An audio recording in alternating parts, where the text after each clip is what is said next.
Good morning, dear distinguished professors and guests.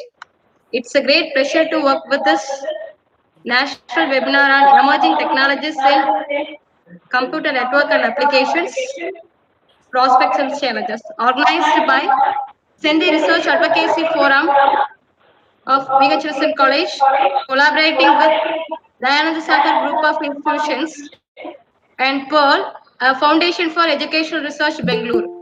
With the pace of change accelerating in 21st century, a key requirement is to thrive a lifelong learning and ability to acquire new skills quickly.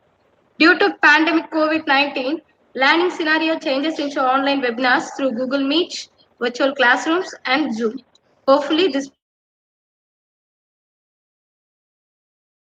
webinar may having the good welcome is the best way to set the tone for an event.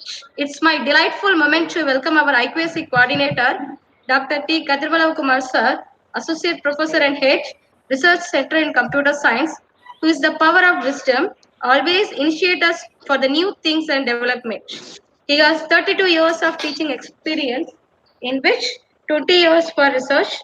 Under his guidance, 5 of them completed PhD, 4 of them pursuing their PhD. He published one monography and has acted as editor for Springer and ISBN books. Let me welcome the learned professor, Dr. T. Kadirvalav Kumar sir, to give the welcome address. Sir, please.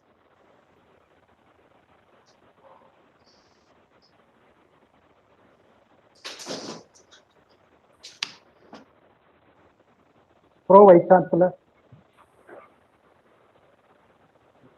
respected Pro Vice Chancellor, Professor Dr. K. Muthuchelian, as VHMSN College Principal, Dr. P. Sundarapandian, the organizing committee members, and the resource person. Good morning, everybody. Today, VHMSN College, Virudunagar, Dayananda Sagar Group of Institutions, Bangalore, Pure Foundation for Educational Excellence, Bangalore, jointly organizing the national webinar on emerging technologies in computer network applications, prospects and challenges. So the happiest today, the program is going to be inaugurated by our principal, Dr. P. Sundarapandian. On behalf of this organizing committee, I wholeheartedly welcome our principal, Dr. P. Sundarapandian. For this today national webinar, the presidential address is going to be given by Professor Dr. K. Muthuchelian, Pro Vice Chancellor of Dayananda Sagar University, Bangalore, former Vice Chancellor of Periyar University. He is very dynamic, the world-renowned scientist. He is organizing different programs for the educators, researchers, and the society. Today, the very great person, the great scientist, the great administrator, Professor Dr. K. Muthuchelian is going to give the presidential address on behalf of the organizing committee. I welcome to the webinar. Also today we are having the resource person, Dr. Hemant Uppala from Dayananda Sagar College of Arts and Science and Commerce, Bangalore. He is going to give the talk on cyber security threats in present scenario. And Dr. M.E. Kumudavalli from Dayananda Sagar College of Arts and Science and Commerce, Bangalore. She is going to give the talk on data science, prospects and opportunities. and Mr. M. Monish Shah from Wales Institute of Science and Technology and Advanced Studies, Chennai, is going to give a talk on smart home systems based on Internet of Things. And Dr. R. Saranya from Central University of Tamil Nadu, Tiruvarur, she is going to give a talk on Python for data science. Then Dr. R. Palaniyappan from BHN Santhikumar Nadar College, Virudhunagar, is going to give talk on artificial intelligence. On behalf of the organizing committee, I wholeheartedly welcome all the resource persons for the webinar, today's webinar. Also, I welcome the organizing secretary, Professor Dr. N. Jayakumaran, Dean Research of BHN Santhikumar College, Autonomous, and organizing committee members, Mrs. M. Uma Sundari, Secretary, Pearl Foundation, Dr. J. Pandiyarajan, Assistant Professor, VHNS Santhikumar College, Virudhunagar, Dr. D. Lawrence, Assistant Professor in Physics, VHNS College, Virudhunagar, Mr. R. Prem Shankar, Assistant Professor in Physics, VHNS College, Virudhunagar, Mrs. A. Madiswari, Assistant Professor in Physics, VHNS College, Mrs. A. Surya Priyanka, Assistant Professor in Computer Application, VHNS College, Virudhunagar. On behalf of the national webinar, I wholeheartedly welcome all the organizing committee members. Today, nearly more than 500 participants are attending this webinar. On behalf of this organizing committee of the national webinar, we wholeheartedly welcome all the participants and get exposure on the recent trends in data science, cyber security, smart home systems in Internet of Things, Python, and artificial intelligence. Once again, I welcome all the members. Thank you. Thank you, sir. It's my privilege to welcome our beloved principal, Captain Dr. P. Sundrapandian, sir, who is the man always working on something exciting which leads to attain vision as successful. He is supporting always and encourages to do more. He has been conferred with the prestigious Doctor of Arts in Commerce and got many degrees in Arts and Management. He has received Best Teacher State Award and Best NSS-PO National Award. He has 30 years of teaching experience, in which 25 years of research experience. Let me invite such an eminent personality, Dr. P. Sundrapandian, sir, to deliver the inaugural address. Sir, please.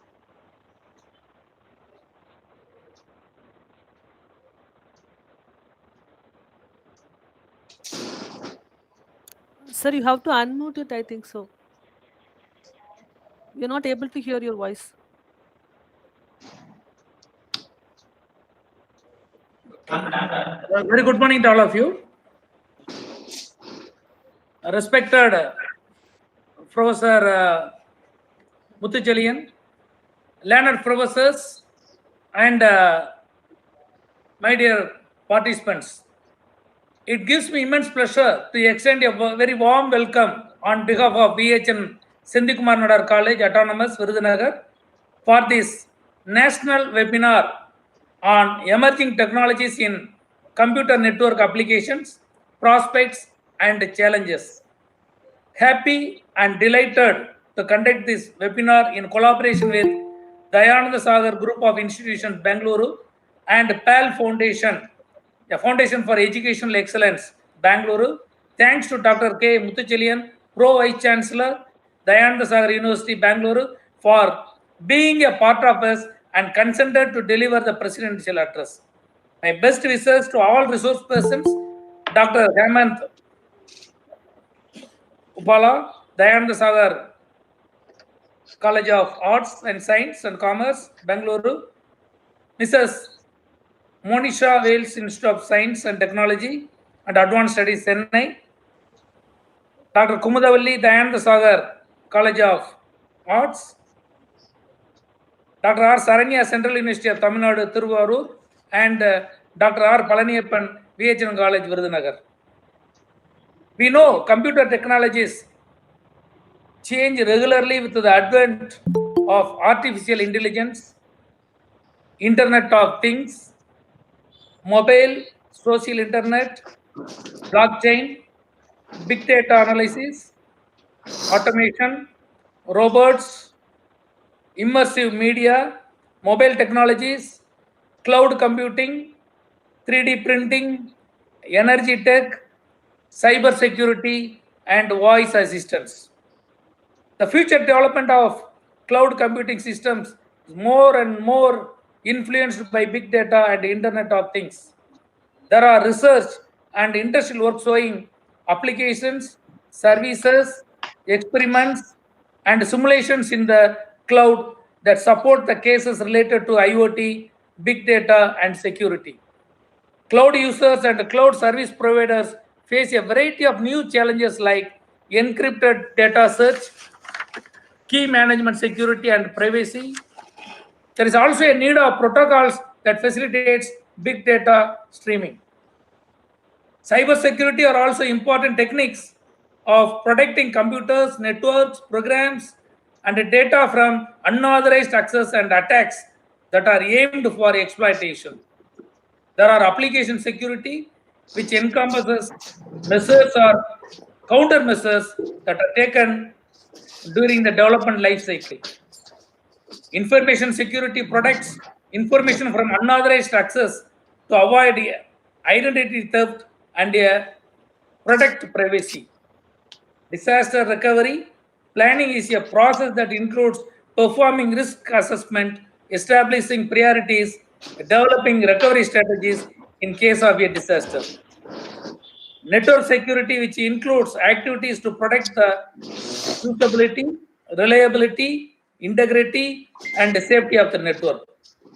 Coming to big data analysis, it covers predictive analysis, tools that make predictions about the future from patterns in past data, customer analytics, where tools that make predictions about the future from patterns in past data. For example, an airline that is considering investing in a new route may attempt to predict future travel demand for a distinction. Business analytics can be applied to any area of business, including strategy, operation,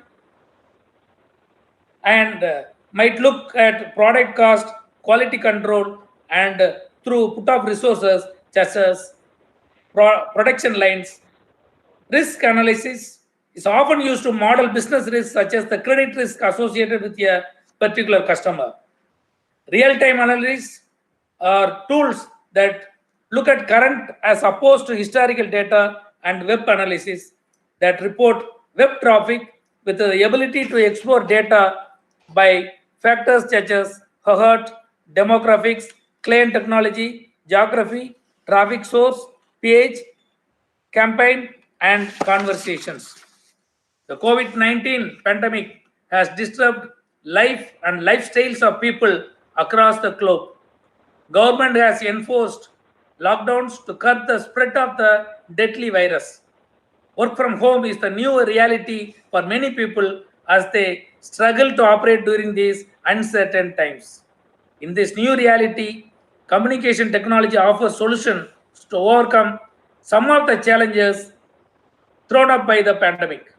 All these trends indicate that communication technology will play a great role in reshaping a post-COVID-19 world. Let us explore more from our resource persons on these areas.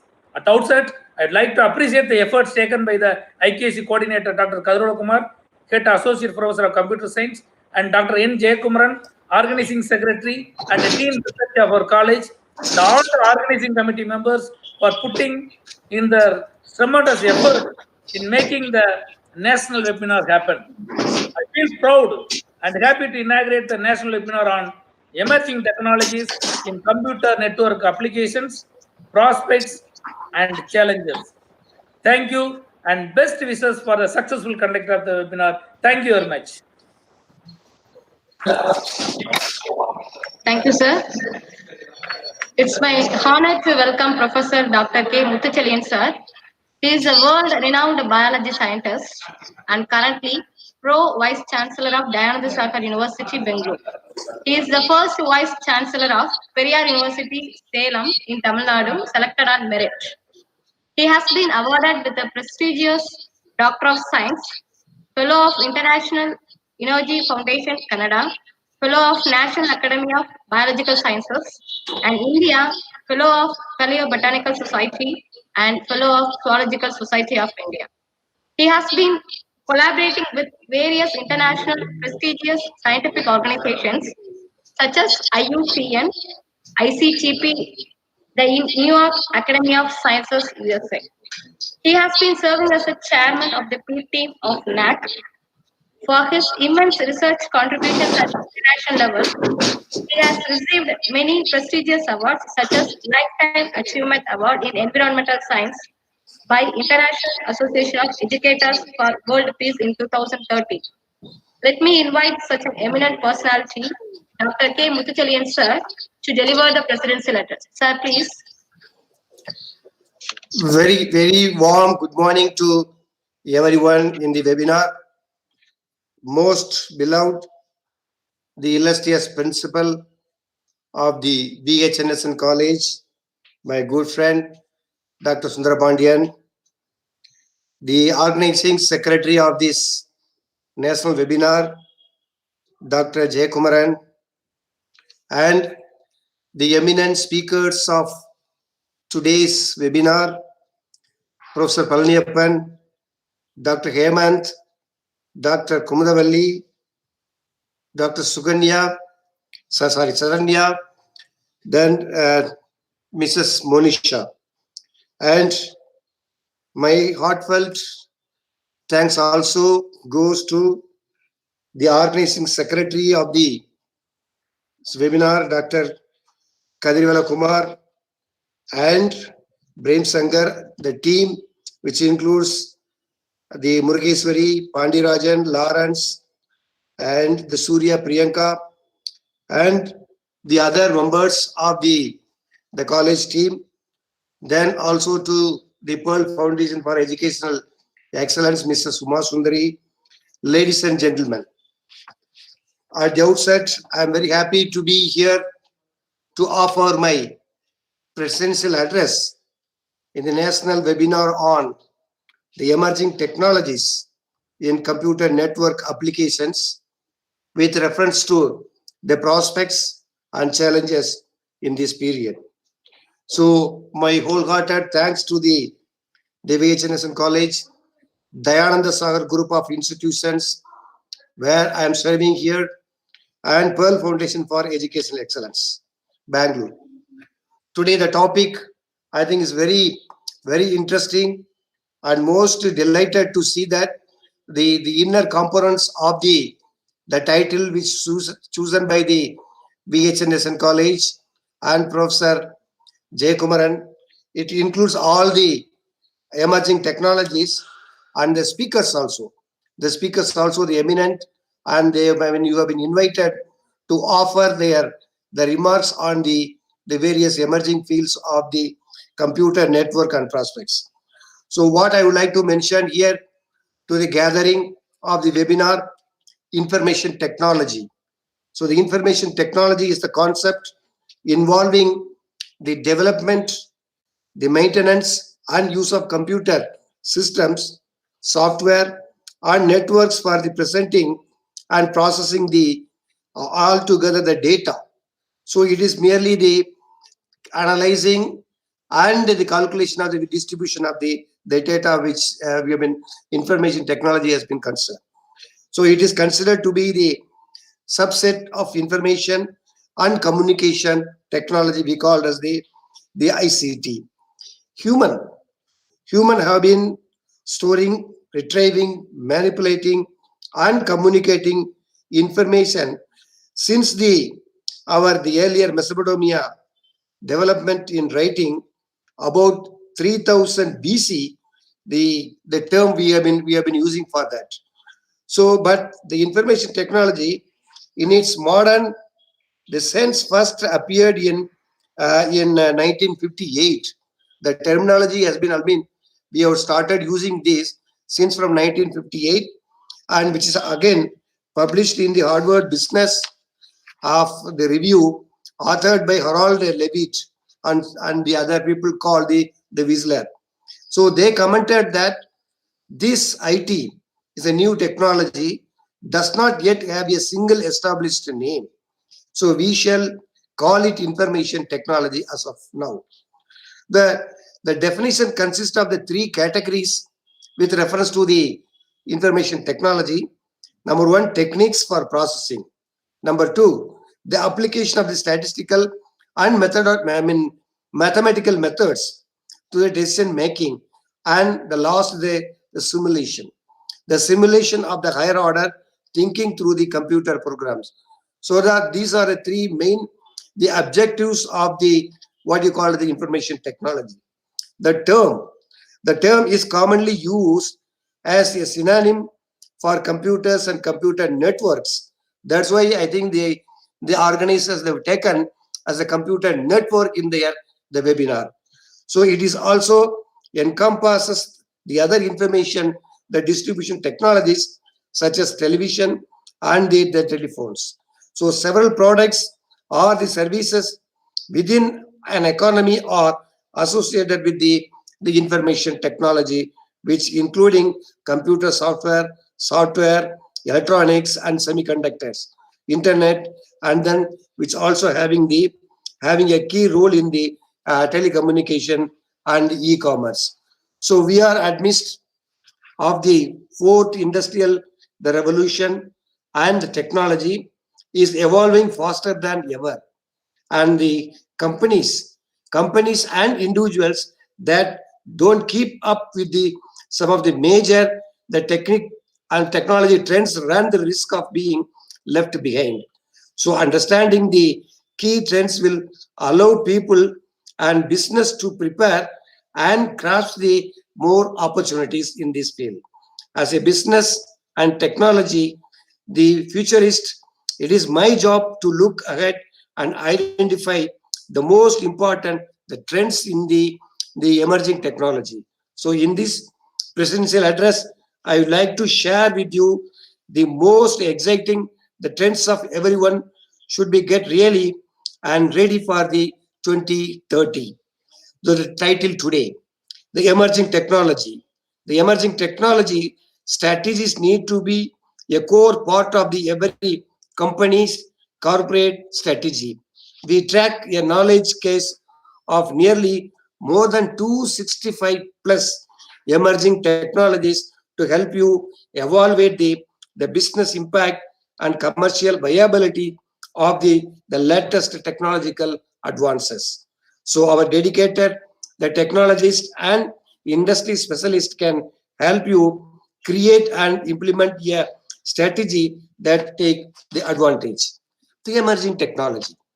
So the emerging technology is a term generally used to describe a new technology, but it may also refer to the continuing development of an existing technology. So it can have a slightly different meaning when used in different areas such as media, business, science, or education.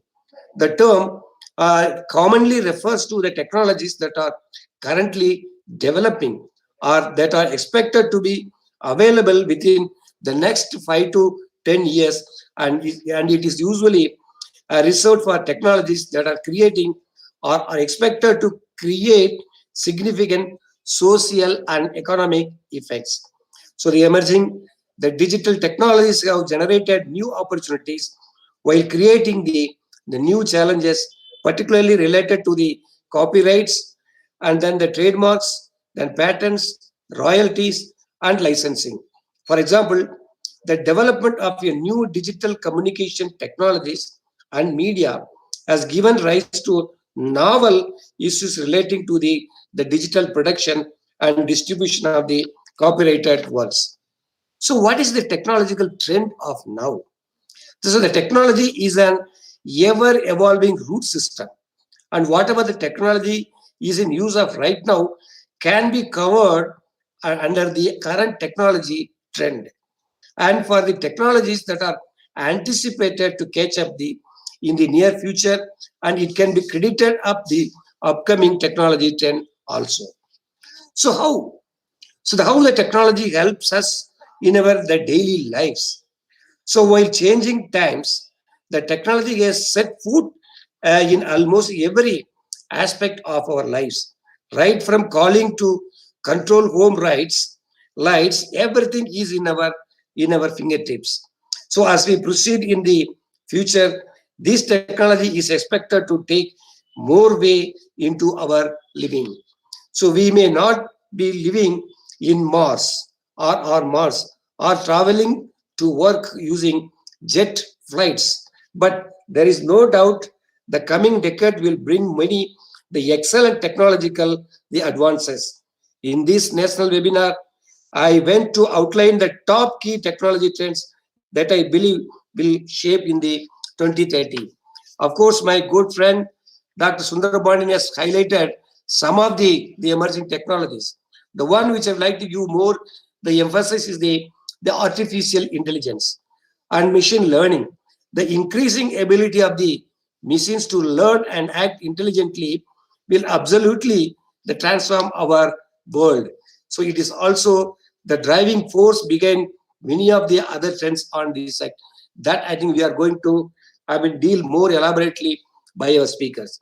The another the topic which we would like to say here as the emerging technology is the Internet of Things. So this refers to the ever growing number of smart devices and objects that are connected to the internet. So such devices are constantly gathering and transmitting the data, further fueling the growth of big data and artificial intelligence. So in addition to that, we have the wearable and augmented human system, and then big data and augmented, the analyst, then intelligent spaces and smart places, the blockchain and distributed, the ledgers, cloud and edge computing, then digitally extended realities, digital twins, natural language processing, then voice interfaces and chatbots, computer vision and facial recognition, robots and cobots also taking today's intelligent than ever. That also one of the emerging technology, and then autonomous vehicles, then 5G. The most important one now we're taking focus is the 5G. The fifth generation of the cellular network technology will give us faster, smarter, more stable wireless networking, thereby deriving the advances in many other trends. For example, more connected devices and rich streams of the data can be used with the help of the 5G technology. In addition, we also in the biology and the bioengineering network, we have the genomics and gene editing, the machine co-creativity and augmented design, the digital platforms, drones and unmanned, the aerial vehicles. Now it has been major share of the today's COVID situation. Cyber security as the business face the unprecedented way the new threats, and the ability to avoid and mitigate the cyber security threats will be a critical and crucial to success over the next coming decades. In 2030 also have been focused. I think the experts are also going to deliver the points related to the cyber security. And then also the other is the quantum computing, then robotic process automation, mass specialization of the micro moments. Altogether we have as a new technology. In addition, we have the 3D and 4D printing. It's also a recent focus. Although this may seem to be low tech compared to some of the other trends of the 3D, here the 3D and 4D printing will be very wide application and will be particularly transformative when combined with trends like the mass specialization. Then the last one which I'd like to mention here, in the science, nanotechnology and the material science, which also been increasing ability to understand the materials and control matter over that. So I think I would like to, there are mentioned that nearly 265 emerging areas in the computer network applications. So far, we have been working. Out of that, top 25, I think I have mentioned here.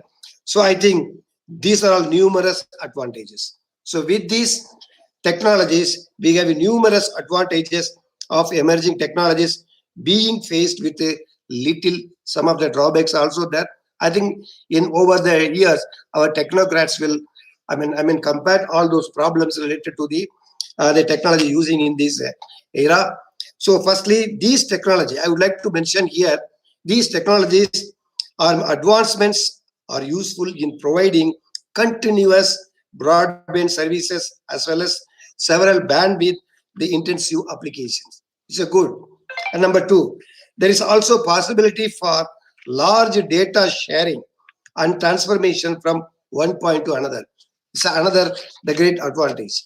And third, it also strengthens the business relationship and allow the organization to work in collaboration with all the modern technological fields.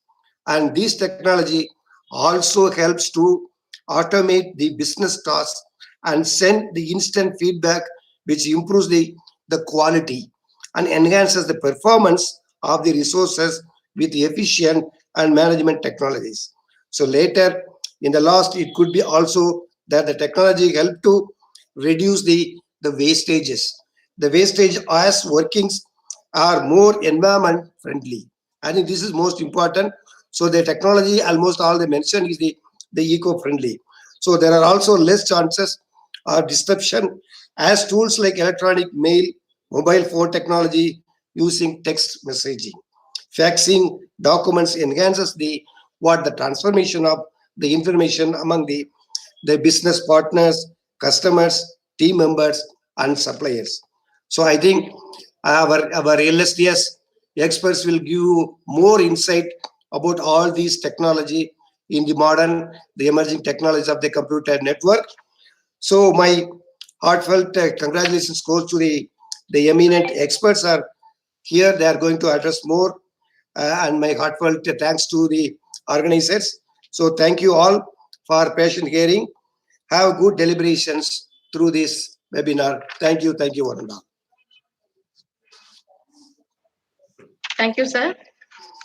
So before moving on to the session, let me introduce the first speaker of the session, Mrs. M. Monisha Ma'am, Assistant Professor of ECE in Wales Institute of Science, Technology and Advanced Studies, Chennai. She did her BTech at Kalasingan University and ME in Wireless Technology at Tyagaraja College of Engineering. She is currently pursuing her PhD in software-defined networks. She has authored more than 15 papers in Scopus indexed journals. She has also applied a patent for her research in radio communications. And now she is going to talk about smart home systems based on Internet of Things. Ma'am, we are waiting for your technical session, please.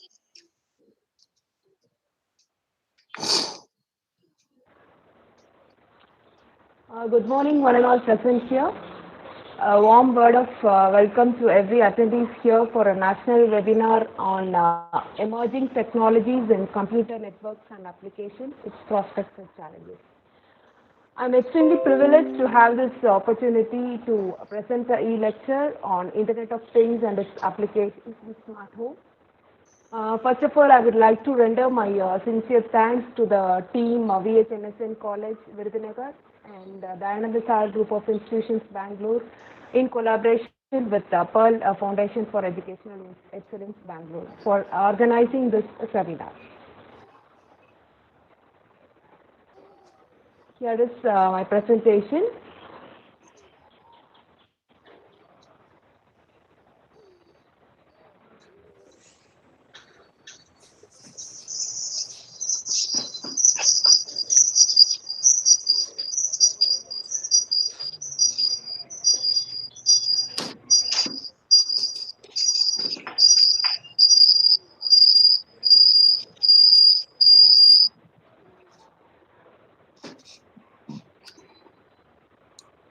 Hope I'm visible. Yes, go ahead. Yeah.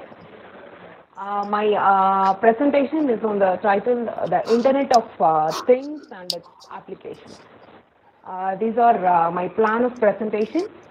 What is Internet of Things?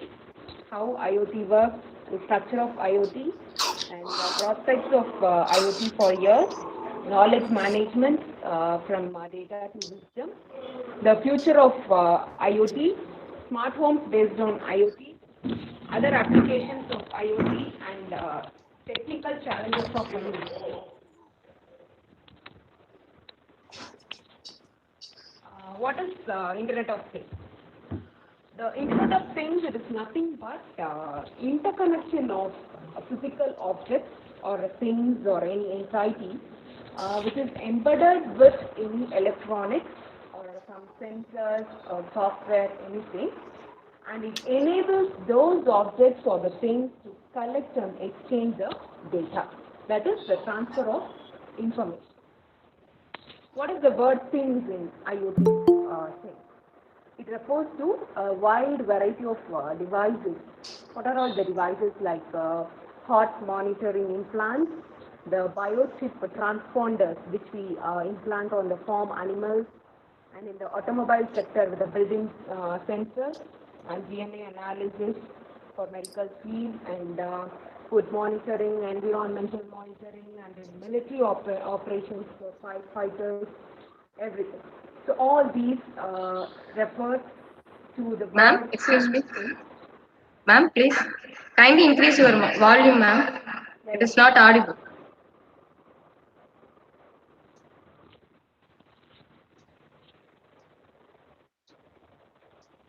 Hope I am audible now. Yes, ma'am. Yes. Okay. Next one is the history of IoT. Actually, the concept of Internet of Things, it first became popular in 1999 through an auto ID center at MIT, which was being introduced for market analysis publication. You know, there's the RFID, which is the radio frequency identification. It was the prerequisite for IoT at the point in early years of 1999. So how does IoT works? Generally, this Internet of Things, it is not the result of a single technology, but it is a collection of several complementary developments, technical developments with different capabilities in order to bridge the gap between the physical and the virtual world. So what are all those capabilities? Communication and cooperation, addressability, identification, sensing, actuation, embedded information processing, localization, and user interfaces. Communication and cooperation is the cooperation between the communication between the different objects or things. What is addressability? It is nothing but an ability of a device to respond to the messages sent to many different digital devices connected together. Identification, it just identifies the things of interest or the entity.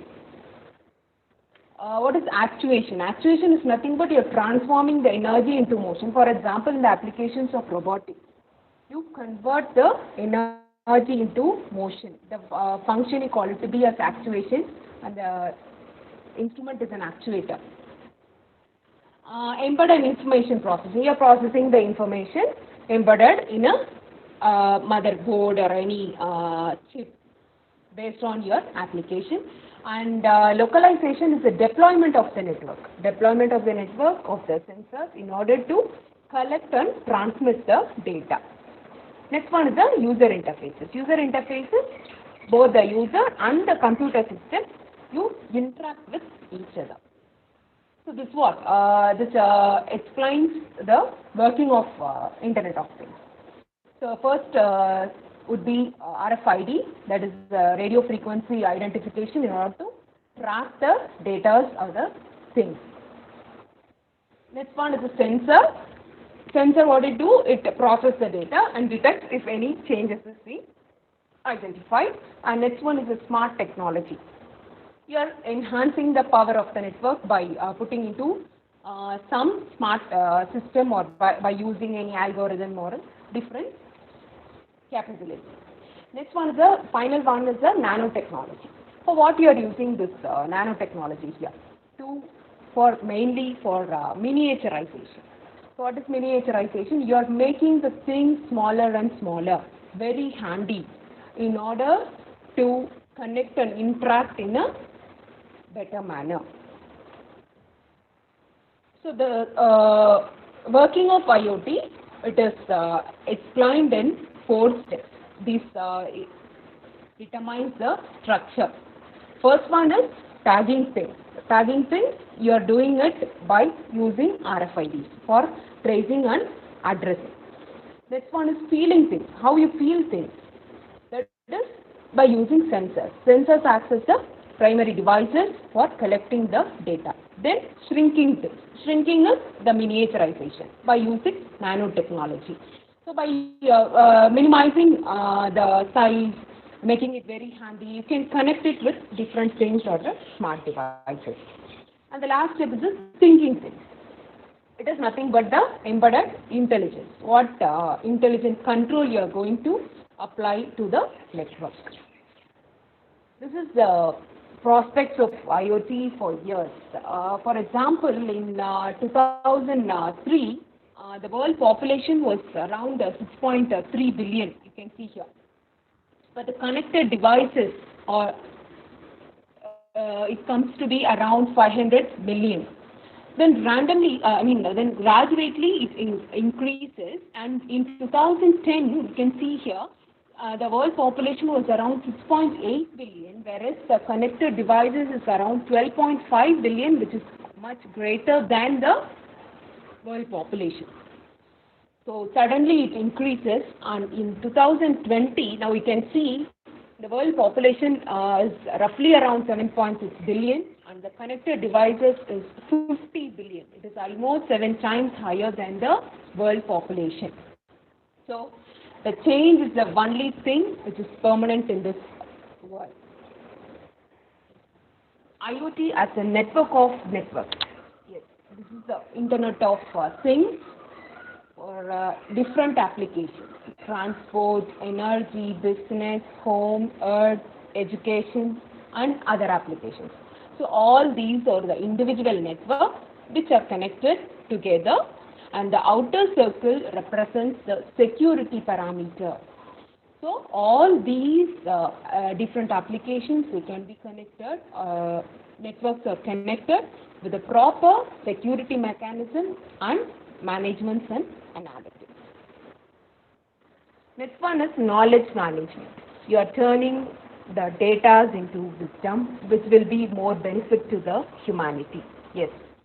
The bottommost layer is data. Data is nothing but the symbols. Either it can be a binary data or a digital data, anything. This data you process, and finally you send it as an information. Based on the information, once you gain the information, you will be having the answers to who, what, where, and when questions. Once the information is transferred to a knowledge, that is, you gain some knowledge out of that information, answer to how questions.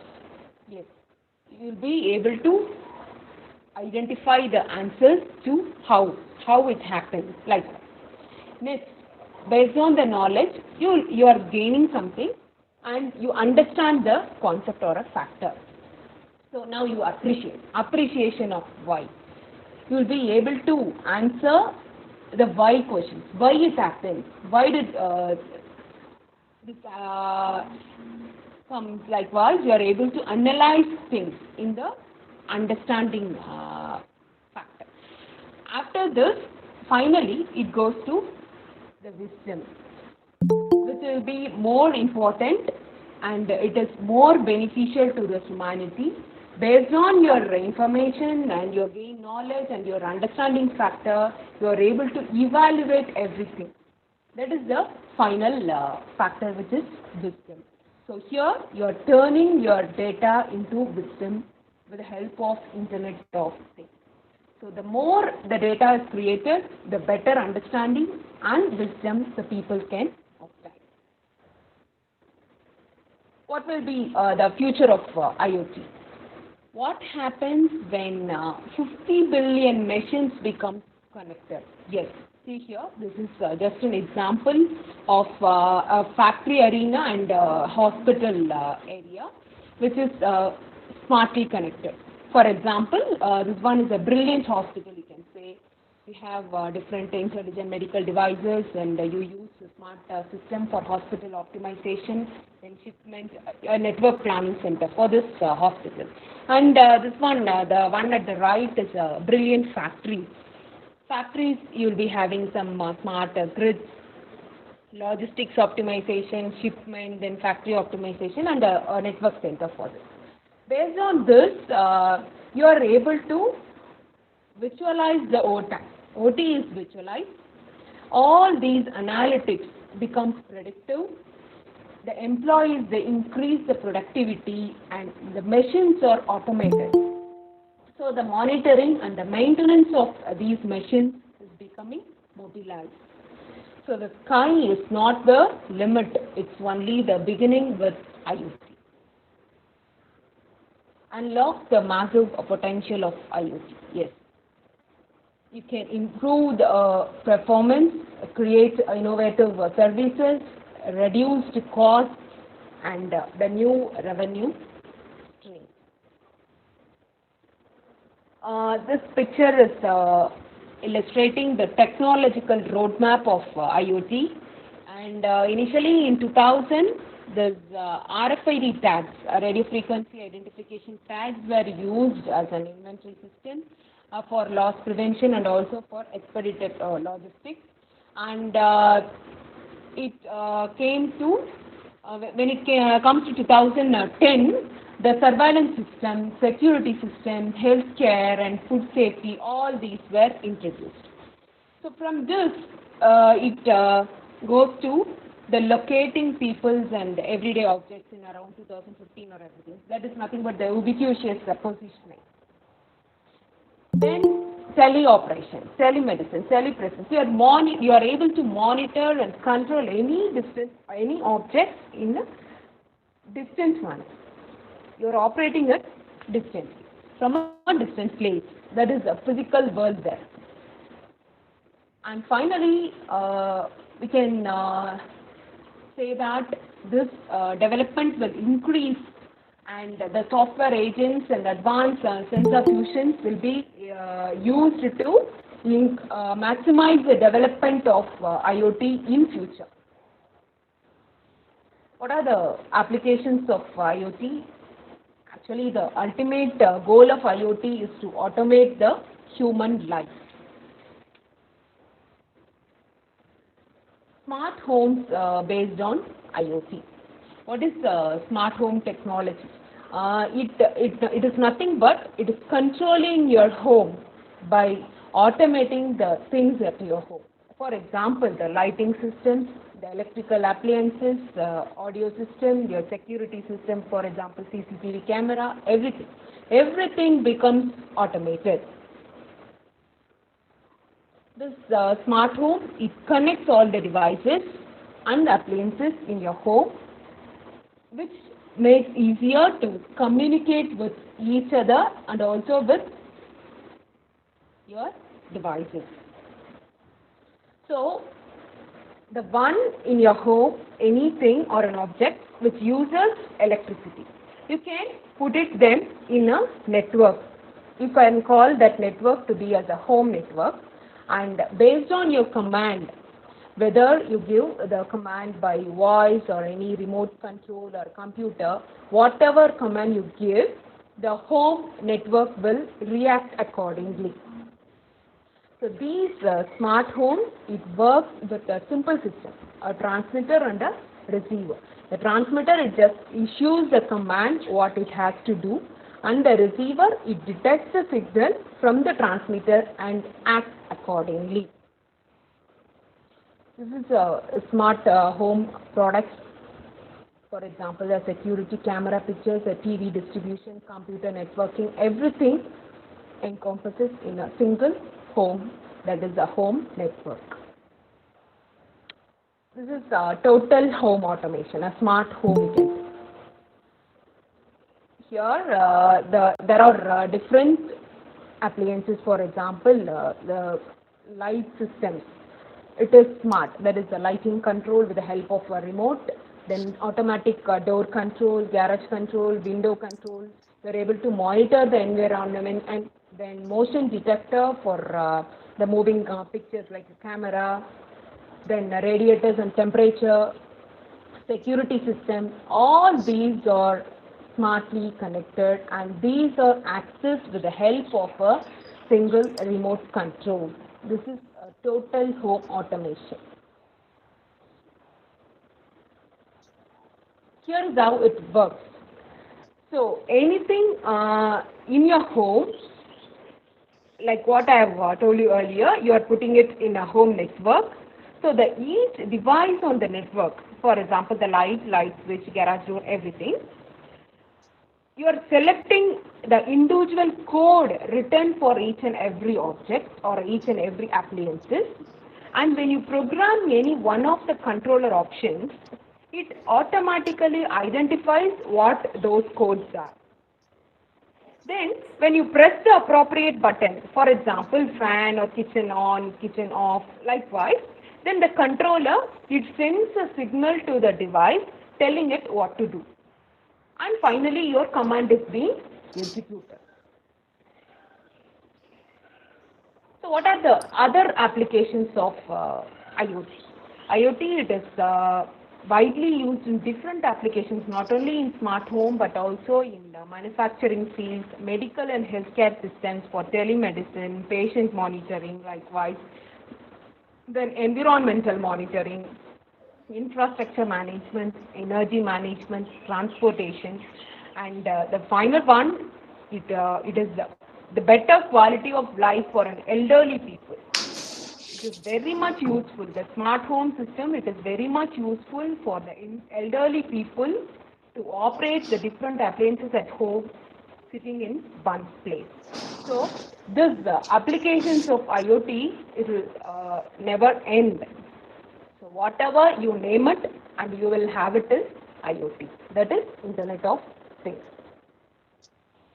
That's what a pictorial representation here. The diverse applications, the home consumer, for example, the different home applications like light bulb, security, everything, and transport mobility. In transport, you have smart parking system for shipping and airlines and trains. Everything becomes, you are making it in a smart manner. Then health or a body for patient care, elderly monitoring, then equipment monitoring in the hospitals, then bio-wearables, the smart watches and the fit bands which you use, everything. Then infrastructure and planning. So lighting systems, the emergency, environmental management, all these comes under the infrastructure. Then finally the cities or the industry, smart cities you can say, mainly used for surveillance, maintenance, and the smart grid system for waste management, then emergency services, energy management, everything. So all these, broad fields of applications where IoT plays a major role. See this, there are sensors even in the holy cow. Yes, in the world of IoT, even the cows will be connected and monitored. The sensors are implanted in the ears of the cattle, and this allows the farmers to monitor the cow's health, track their movements, and ensuring a healthier and plenty supply of milk and meat for the people to consume. So, an average of around 200 MB of information per year is being generated by each cow.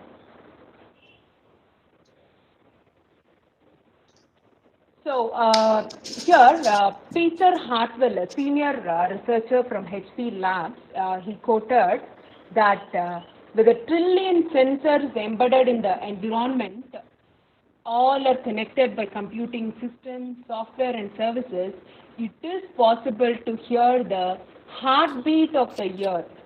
Yes, by impacting the human interaction with the globe, as the internet has revolutionized the communication. So, how much more this IoT can do is only left to your imagination.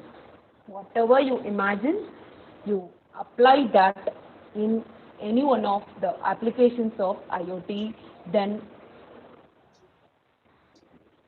success result is very much higher. Next one is an IoT application scenario in, for example, in shopping. So by using this RFID tags, as I've told you earlier, RFID tags, it uses electromagnetic fields in order to identify, and the tags are being attached to the object. The tag will be consisting of a small or tiny transmitter and a receiver.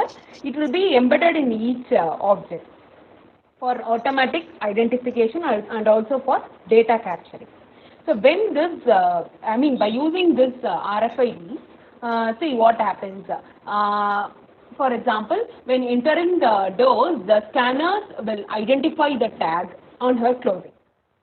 Then the next step is, while shopping in the market, the goods, all the goods or the products in the supermarket, so it will introduce themselves.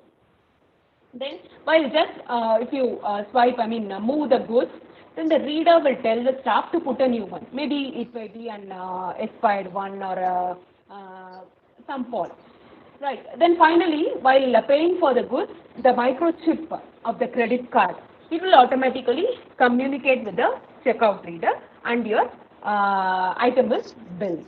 So this is the application of IoT scenario in shopping. You can call it to be as a smart shopping.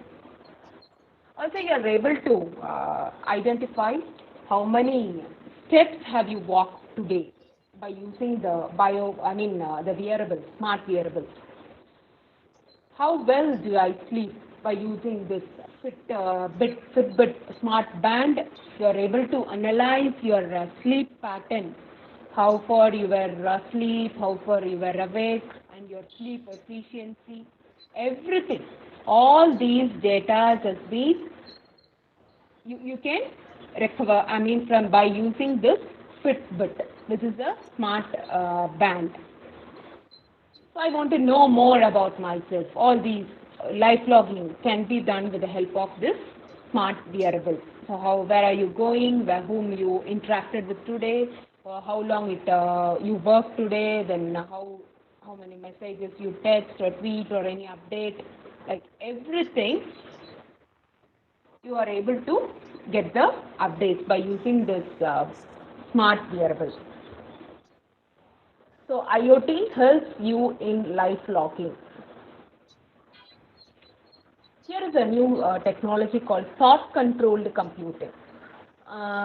This is nothing but the girl, she's wearing a headset. It was introduced by Mindwave.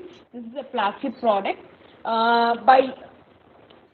Based on your thoughts, this headset, what it will do, it will capture your thoughts. And if, for example, if you want to log into your computer, if she thinks the same thing, then automatically you will be logged into your computer.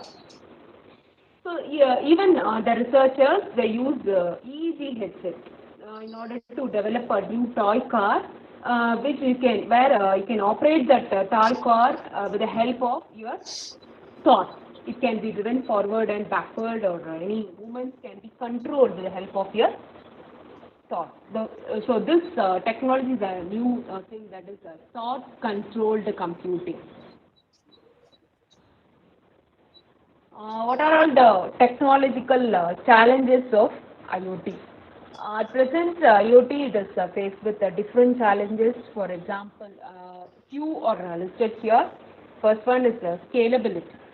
So scalability is how far a device is able to adapt to the changes in the environment and meet the changes needs in future. That is the scalability. And software complexity, then data interpretation. You are getting those numerous data and how you need to analyze that, how you need to interpret that, all these data volumes and interpretation. Then power supply, actually it is the ubiquitous one. It requires small any AC or a DC supply just to power the sensor network. Next one is a short range communication and fault tolerance. Fault tolerance is one of the important challenges. Failure, it may occur at all the architectural levels, right? So even the sensors and the actuator nodes, they may be getting missed. So that must be addressed. So this fault tolerance is an important challenge of IoT needs to be addressed. And finally, my conclusion, IoT is leading path to a smart world with ubiquitous computing and networking. We are able to monitor things and different objects around us in an automated manner. These connected machines or the objects will be the new internet, and it will generate a huge data traffic in the emerging IoT. And they will perform new services which is to be carried out by the current or a future internet. So that's all. Thank you so much for your patience listening. Thank you, ma'am. Ma'am, that's a question for you. Ma'am? Madam Mariswari. Yes, sir. Madam Mariswari. Sir, We will have the questions. sir. Question number in the last. Okay, sir. Okay. We will have the question number in the last. Okay, sir. Okay, sir. Let them talk. Then we'll have it in the last. Then Okay. next. Okay, sir. Okay, sir. Yes. Thank you so much. Thank you, ma'am. I would like to invite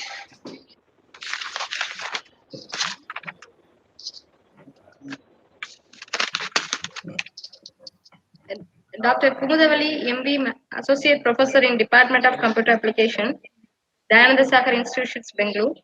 She has 14 years of teaching experience. Her area of research is network, data science, analytics, and bioinformatics. Presently, she is working on various projects on data science and loves to teach new technologies to her students.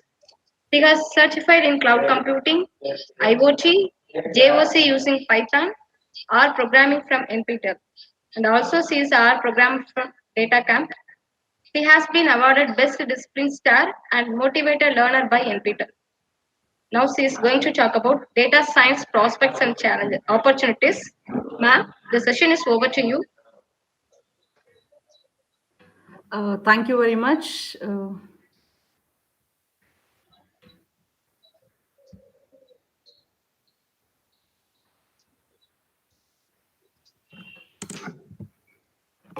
Good morning to one and all.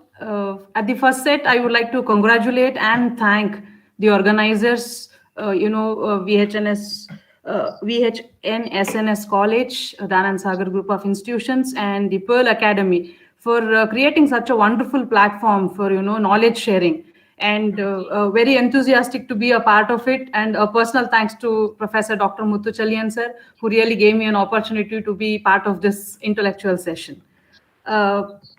Myself, I'm Dr. Kumuda from Dayananda Sagar College of Arts, Science and Commerce, Department of Computer Applications. And today I've been assigned to talk about data science, the prospects and opportunities. The organizers have just made me stand before a big ocean and, have given me the freedom to talk. The data science is really very vast and huge.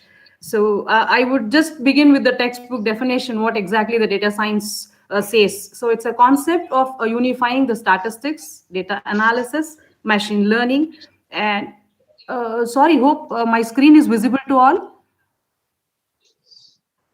You can have it full screen, madam. I am having, sir.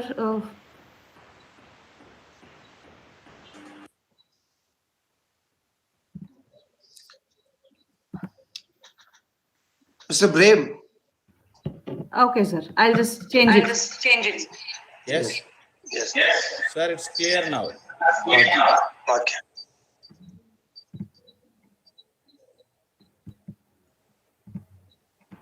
It's fine, sir? It's fine, sir. Visible? No, ma'am, your No, presentation. ma'am, your presentation, the slides are not. Your presentation is not yet presented, ma'am. Okay. Okay. Not shared. Not shared. Not shared.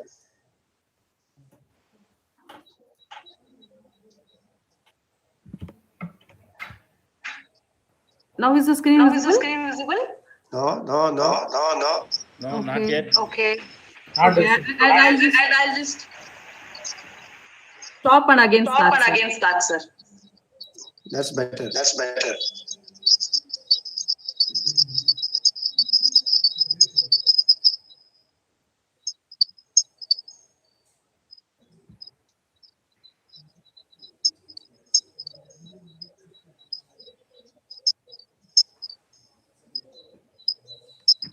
Yes, now it's clear. Now is it fine? Now is it Yes, fine. Thank Ah, you. fine, fine. Fine. Okay, the The data science is just a concept to unify statistics, the data analytics, machine learning, and other related methods in order to just understand and analyze the phenomena of data. It employs a lot of technologies and a lot of different subject matter expertise like mathematics, statistics, information sciences, and of course the computer science.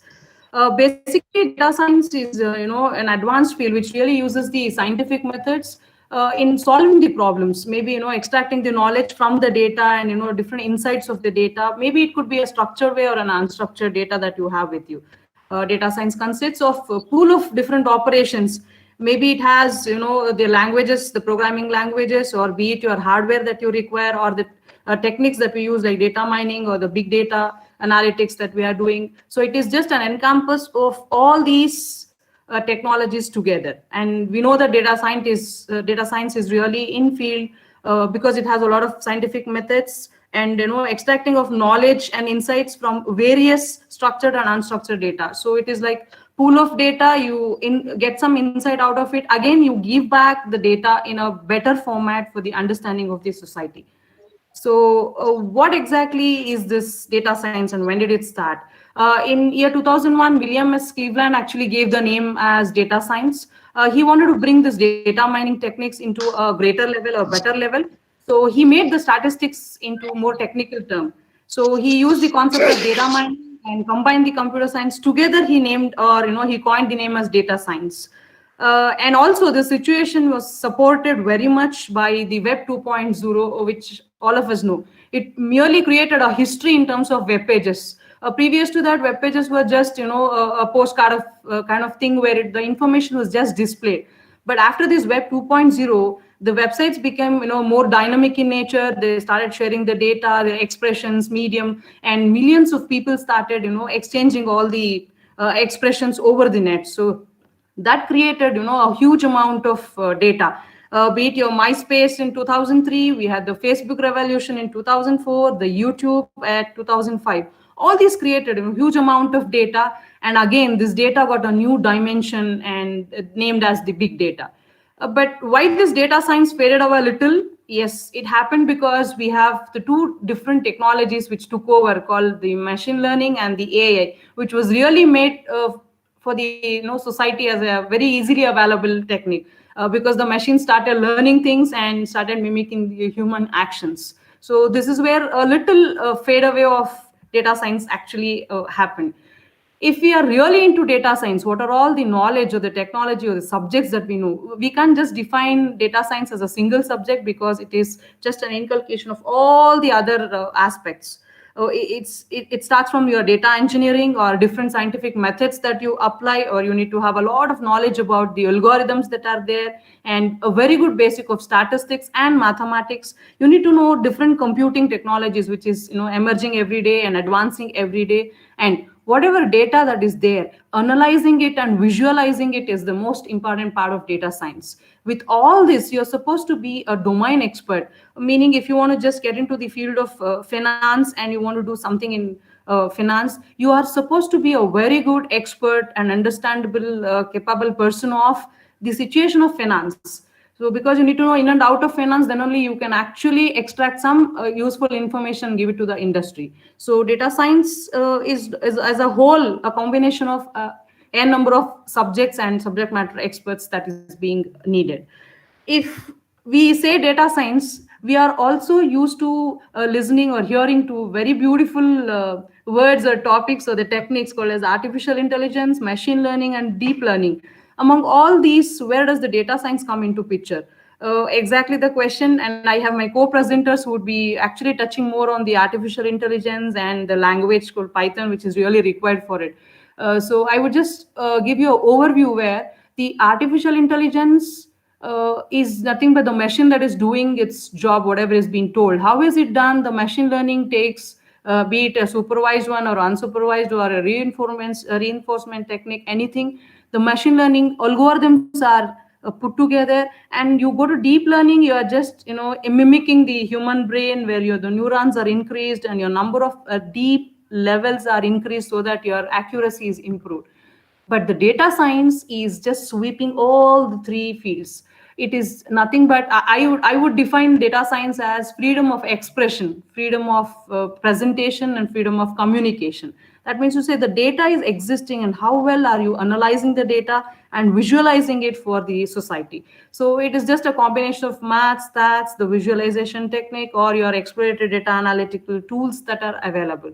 So data science is a merger of all the three concepts with a lot of visualization to it. So that is the major difference between AI, ML, DL, and the actual data science. So if so, why did this field, the data science, get into demand?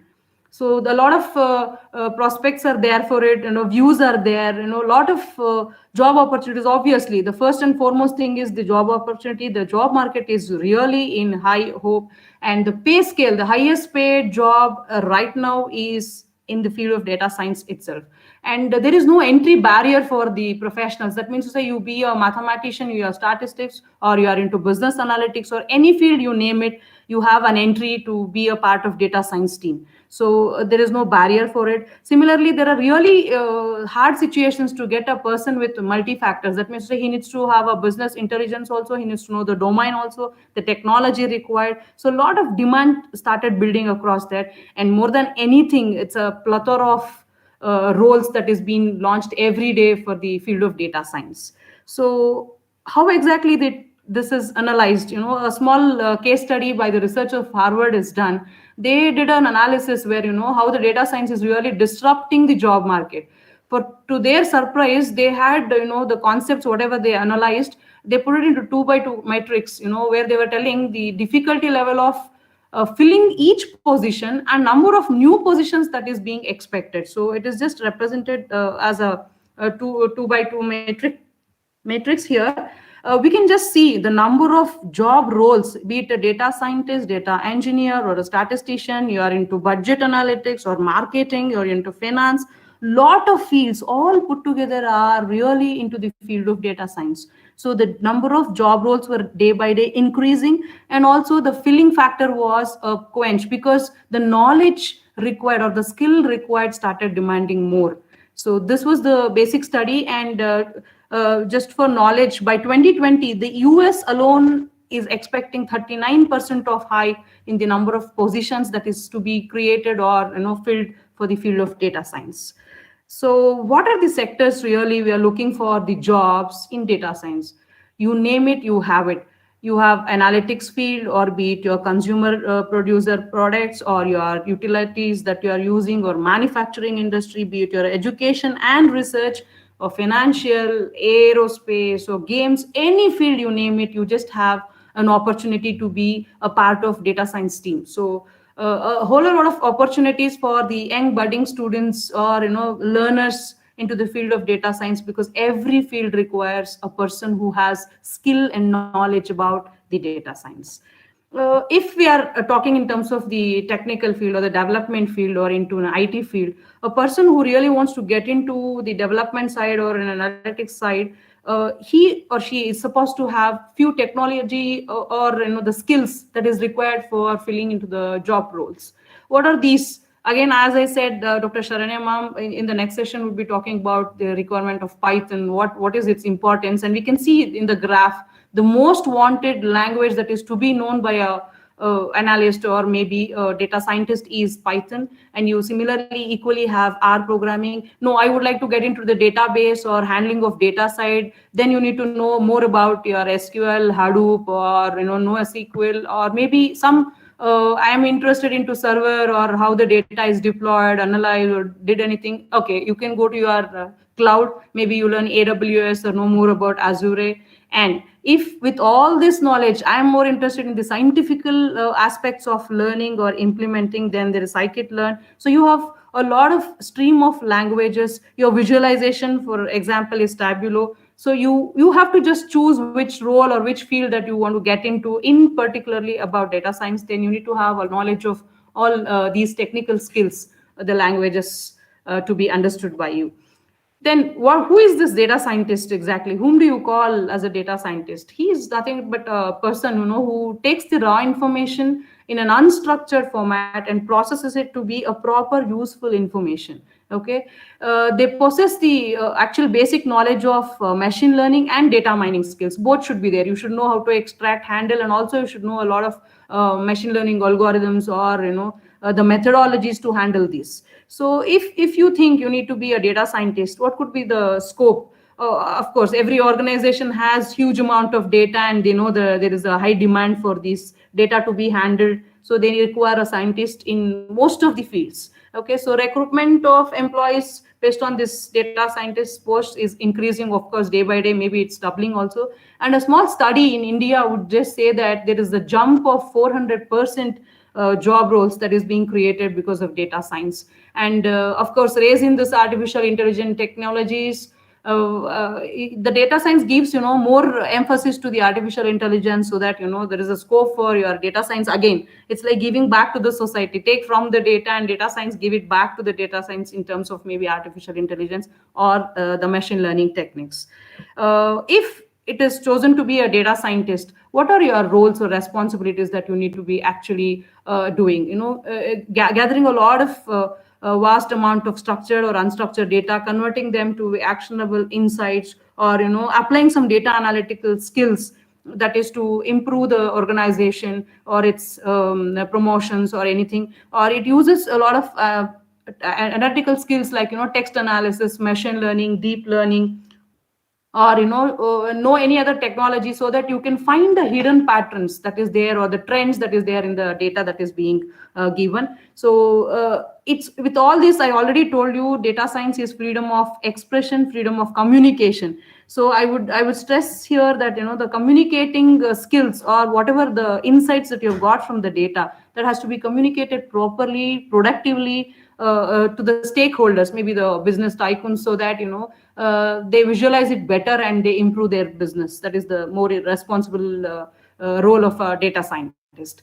What exactly is his or her data scientist role in 2020? Obviously, it is a game changer. We have a high level of job opportunities and the data being generated day by day. And of course, it uses all the languages or all the sciences like big data, data mining, machine learning, analytics, or your analysis, anything that you do. Again, the IBM survey in 2020 really says that 27 lakhs plus data scientist posts are being created, and it's being absorbed every day because of the huge data and the demand for exactly handling these data. So every organization has realized that there is a need of data scientists in the particular required field, so that they can improve their business. If so, what is the future of data science? So very clearly, the picture says that increasing data science roles.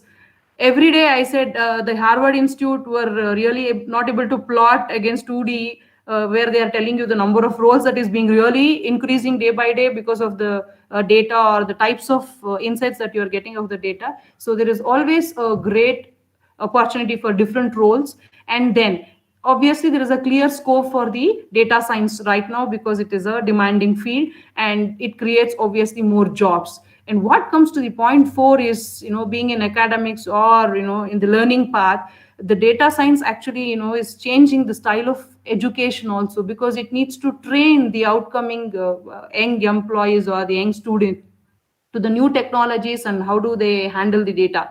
So obviously there is a normalized data science education also. With all this, the advancement in ML to really take care of the data science, you have to improve more on the data science. Then you will have to actually work more on the artificial intelligence level, or be it your algorithmic level or the programming or implementation level.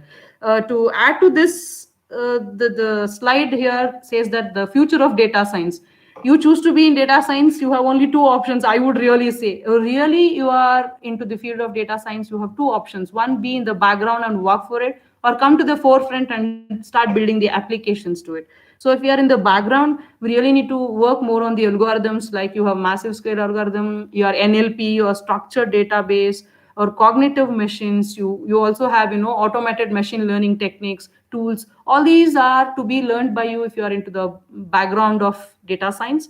And in the forefront, if you see the applications that you have, or the fields, I already told you the different sectors that can observe the data scientist. But being a learner or an analyst, your application fields could be a cyber security, IoT. Thanks to Monisha ma'am, she just told what IoT things are already available in front of us, and what are the huge amount of data that is being generated. They are like, givers, and the data scientists are the takers of IoT knowledge. So we have healthcare. We know the pandemic situation that's happening, and what data science is really doing in COVID-19. It has a big role to play. Again, the day-to-day analytics that we are getting on the infections, or the patients being recovered, or the countries that is suffering. All these analytics is just by the backbone of data scientists. So they are every day working on the live data and giving all the insights of what is happening where, etc. The knowledge, or the graphs that we are seeing, the colorful globe that we are seeing, is all because of the data science. So we have the smart everything, human capital, or be it your social gooding, anything that is there will be in the forefront of data science. So I would like to conclude by telling that, there are a lot of job opportunities for the young budding students. They are the talents and the job seekers, whoever is looking for, but they need to have the skill and work hard to get it. That is the most underlying factor. And there's plethora of technologies that is every day getting, created, and you need to upgrade yourself to that particular role, so that the job opportunities for all the professionals are ready. And moreover, in India, the survey again it says that there is increase of 1.5 lakh new openings, right, which is really a good increase of 62% as compared to 2019. So I would just say that you have a huge opportunity being a data scientist, and how do you actually handle yourself to the current scenario. This concludes my talk, but my next slide actually puts you all into the ocean that I'm standing before. And just 2 more minutes to go with. I would conclude with this slide. I keep all, I leave all the participants with a, knowledge opening learning curve, where, you have a lot of opportunities from now on. My talk for data science is over, but the door for you to start exploring more on the data science starts right now. If you've already done it, well and good. Because be it a learner, I have used the two words called as research or learning. You're into research, yes, you can continue any field of research that you're doing. I promise you that you can get back your knowledge, or you can get back your data, and work very well with data science. And if you are a learner, you have a lot of opportunities for you. There are so many online things happening, and there are so many knowledge sharing sessions like this which is happening, which inspires you to know more about the data science field. I would just stop my slide for a second, and would like to just show you these websites. Sir, 2 more minutes.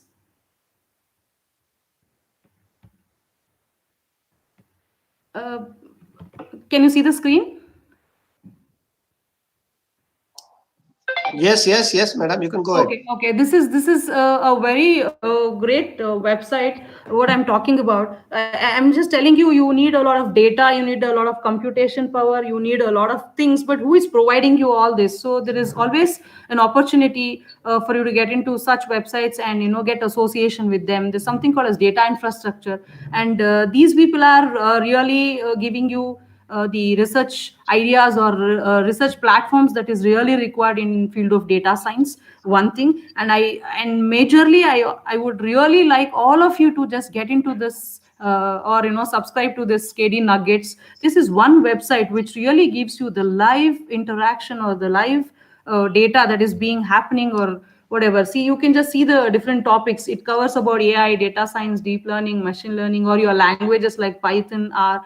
This gives you your academics, your research, your different opportunities. You can just see, there is a requirement of professor or, learned person, or there is something called as business analytic post, which is being there, or you're interested in postdoc, you have an option. So this just keeps giving you news feeds where you have a lot of opportunities to be part of it. If you're already learned, you have an option, or you want to learn, or you want to participate, still you have a lot of feeds that keeps coming in. So I would suggest that you always follow this KD Nuggets to just keep yourself updated.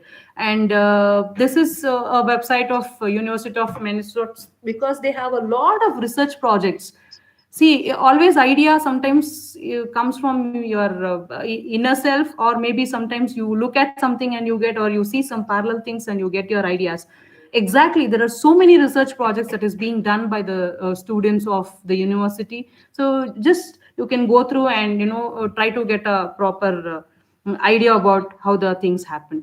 And at last, this is one website I would really like all of you to visit, okay, which gives you the free tutorial for whatever that you want to learn about data science. Okay, they have made it into 3 different parts. You're just a beginner, as I said, you want to learn about it, or a person like me who is still on the go of learning things, you can do an intermediate, or you're already an expert, you still have. I just scroll through to show you that all the topics that is required to be a data scientist is being taught here, and very nice video classes, or understanding. Or you want to do something more in practical, okay, so you have some opportunities to be working on the data science projects that is already ongoing. Or you want to learn some languages, be it your Python, R, or database that you're doing, or visualization tools. Everything is given here for you to make yourself understand. With all this, you're ready for the industry. You have again an opportunity where you're actually talking about the interview questions. Okay, it gives you a number of interview options, and you can just go through and learn more. This is just for your knowledge. I know internet is free for all, and everybody is really knowing all the knowledge. It's just a stream where we are just presenting. You are trying to motivate you to upgrade or upskill yourself to the current scenario. So with this, I would just stop my presentation, and thank the organizing committee for giving me this opportunity, and thanks a lot to Dr. Muthachalian sir also again. Thank you, ma'am. So next, I would like to welcome the technical section, Dr. R. Palaniyappan sir, Associate Professor in Computer Science and Controller of Examination in VHSN College. He has more than 31 years of teaching experience, in which 10 years for his research. He has published 6 papers in international journals and conferences. He is the Board of Studies member in various institutions. He has received Best Teaching Staff of the Year 2018 in VHSN College and Best NSS PO Award in 1998. He is the right person to deliver the talk about artificial intelligence. Let me invite the learned professor to take over the session. Sir, please. Thank you.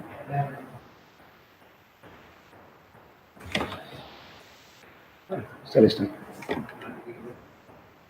Honorable Pro Vice Chancellor Dr. Muthachalian of Dayananda Sagar University, Bangalore.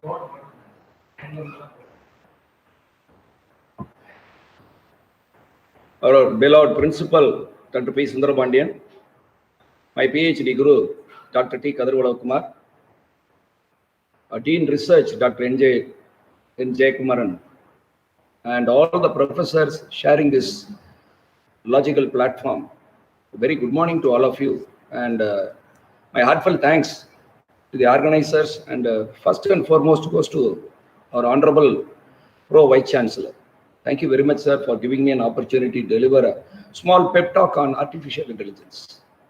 I've been given roughly 20 minutes of time for delivering my pep talk on artificial intelligence. I'm not going to go into all technical details related to AI because artificial intelligence, can I have my slides?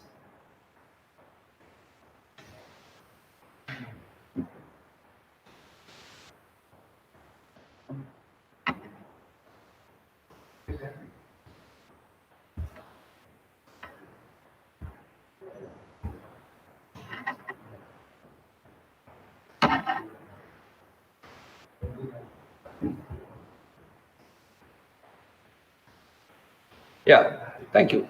Well, I've been given this topic. I have been teaching this topic for my students for many years. Moreover, I studied this topic when I was studying in Tyagaraja College of Engineering, MCA, and from 1985, I studied up to 1988 there.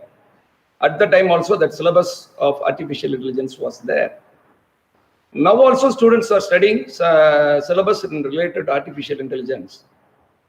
I could visualize not a major and a drastic changeover in the past 30 or 40 years in the field of artificial intelligence. Why? Because it is the way by which we have to bring a machine equivalent to a human being. How can a machine be brought equal to a human being? It's a rarest task. Cannot be done. Human beings have got larger amount of senses, but a machine can see and hear only. It has a very peculiar way of seeing data and hearing data, with which we have to come up with several tasks. It does not have any taste. It does not have any smell. It even cannot feel. And right from the year 1955, John McCarthy termed this AI, and I would like to point out one personality, Alan Turing, who initiated the way by which a machine can be proved an intelligent one. Well, you all know this experiment of having an interrogator, a human, and a machine. The interrogator interacts with the machine, and the machine has to fool the interrogator that it is a human. If that is success, then Alan Turing has succeeded. And that is Turing test. From 1955 onwards, we are hearing this buzzword, artificial intelligence, making machine to resemble a human being. Making a machine to resemble a human being is a hectic task because Alan Rich has quoted in his book that at all times human beings are better than the machine. But this scenario has gradually changing. Why I am saying this is that human beings cannot be deputed in several tasks. Human beings can only be used in tasks that are specific for them. All life critical applications, all applications that need to be precise, robust, needs machine intelligence. So in this regard, we are moving towards artificial intelligence.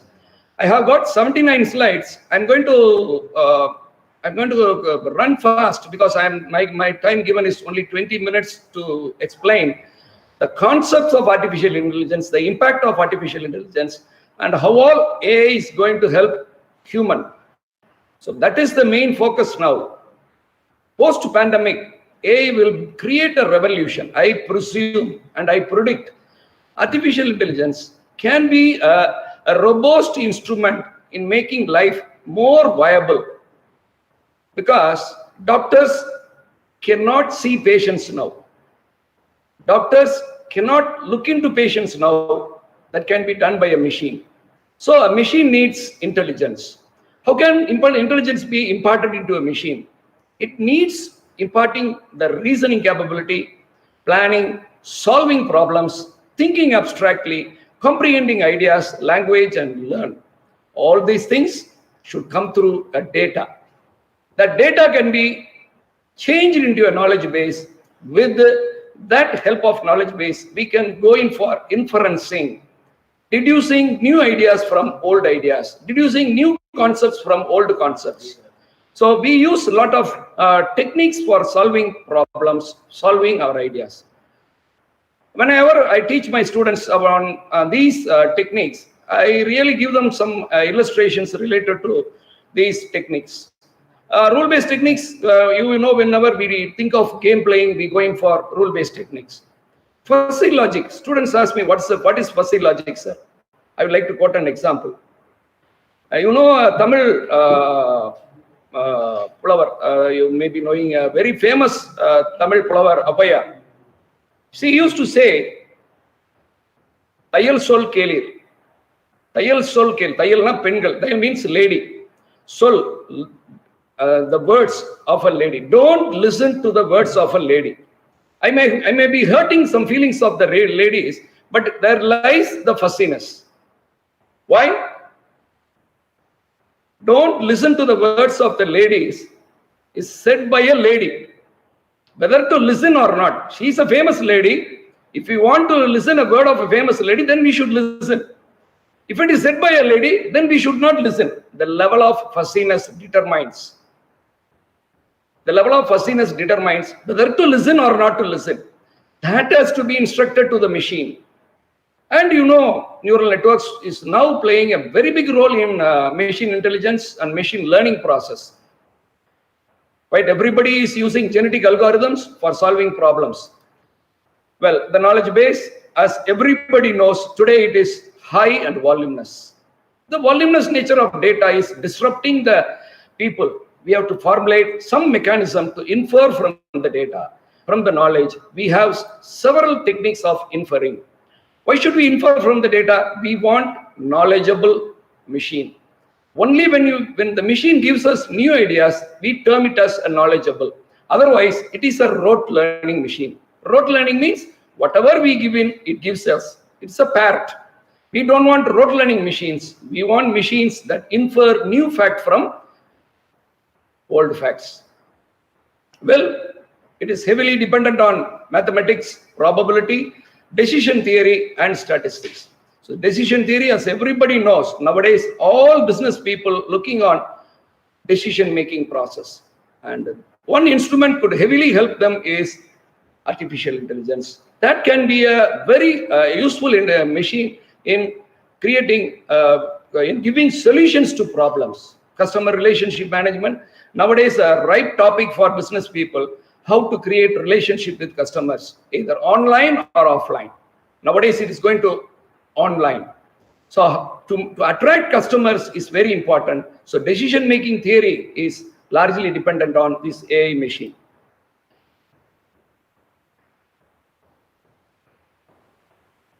I would like to quote some of the languages traditionally used in programming AI theories. Lisp, Prolog, predominantly used in previous days. Now we are having larger amount of machine learning tools, Azure, Caffe, everything. You could see it from the visualization. They are doing lot of, they are providing lot of tools for developing deep learning. They are giving lot of machine learning aspects. Deep Learning 4J calls it the open source. And these libraries can be extensively used by educators and as well as learners to make their students and their scholars more viable to the field of artificial intelligence. You can see IBM Watson. It's a very good chat box. The chat box nowadays we are using.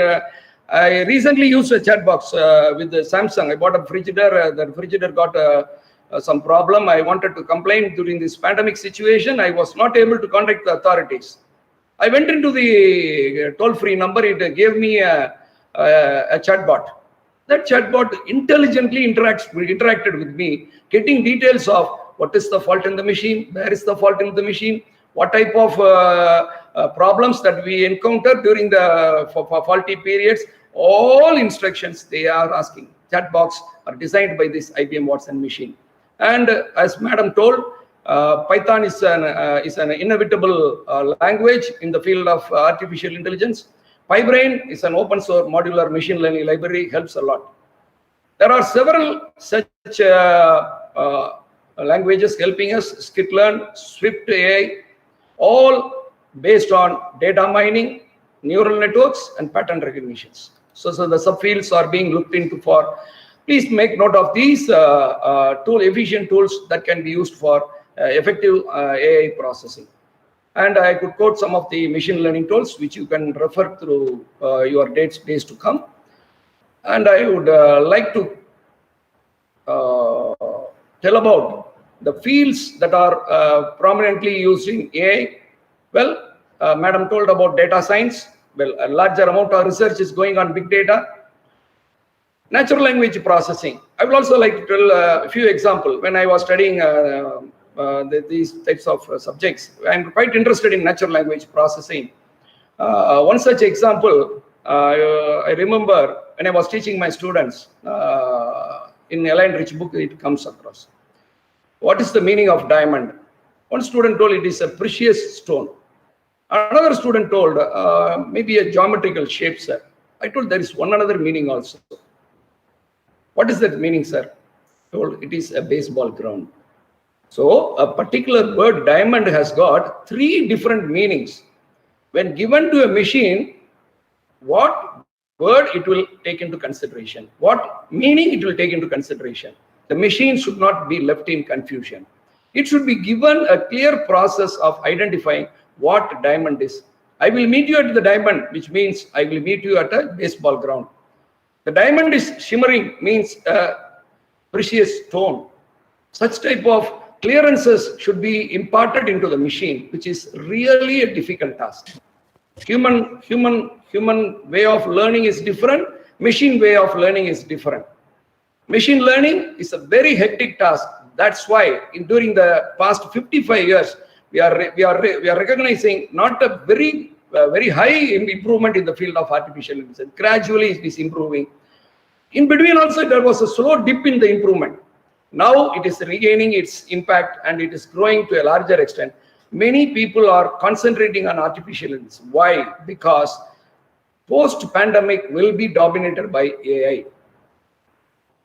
So this is for business people to reduce their errors and other things. It adds intelligence. It analyzes more deeper data. I would like to show our audience one robot used in USA for sending online purchased products to houses sent by my friend in America.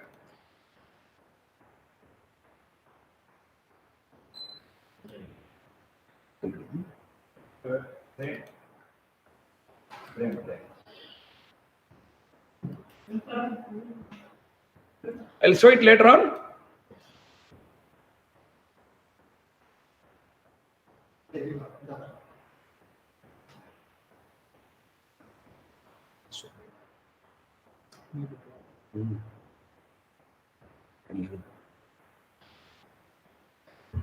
So robots are used. That picture actually sends a home needs product by machine to the home. In America, the people are not able to move from home to home. They are moving from home to home.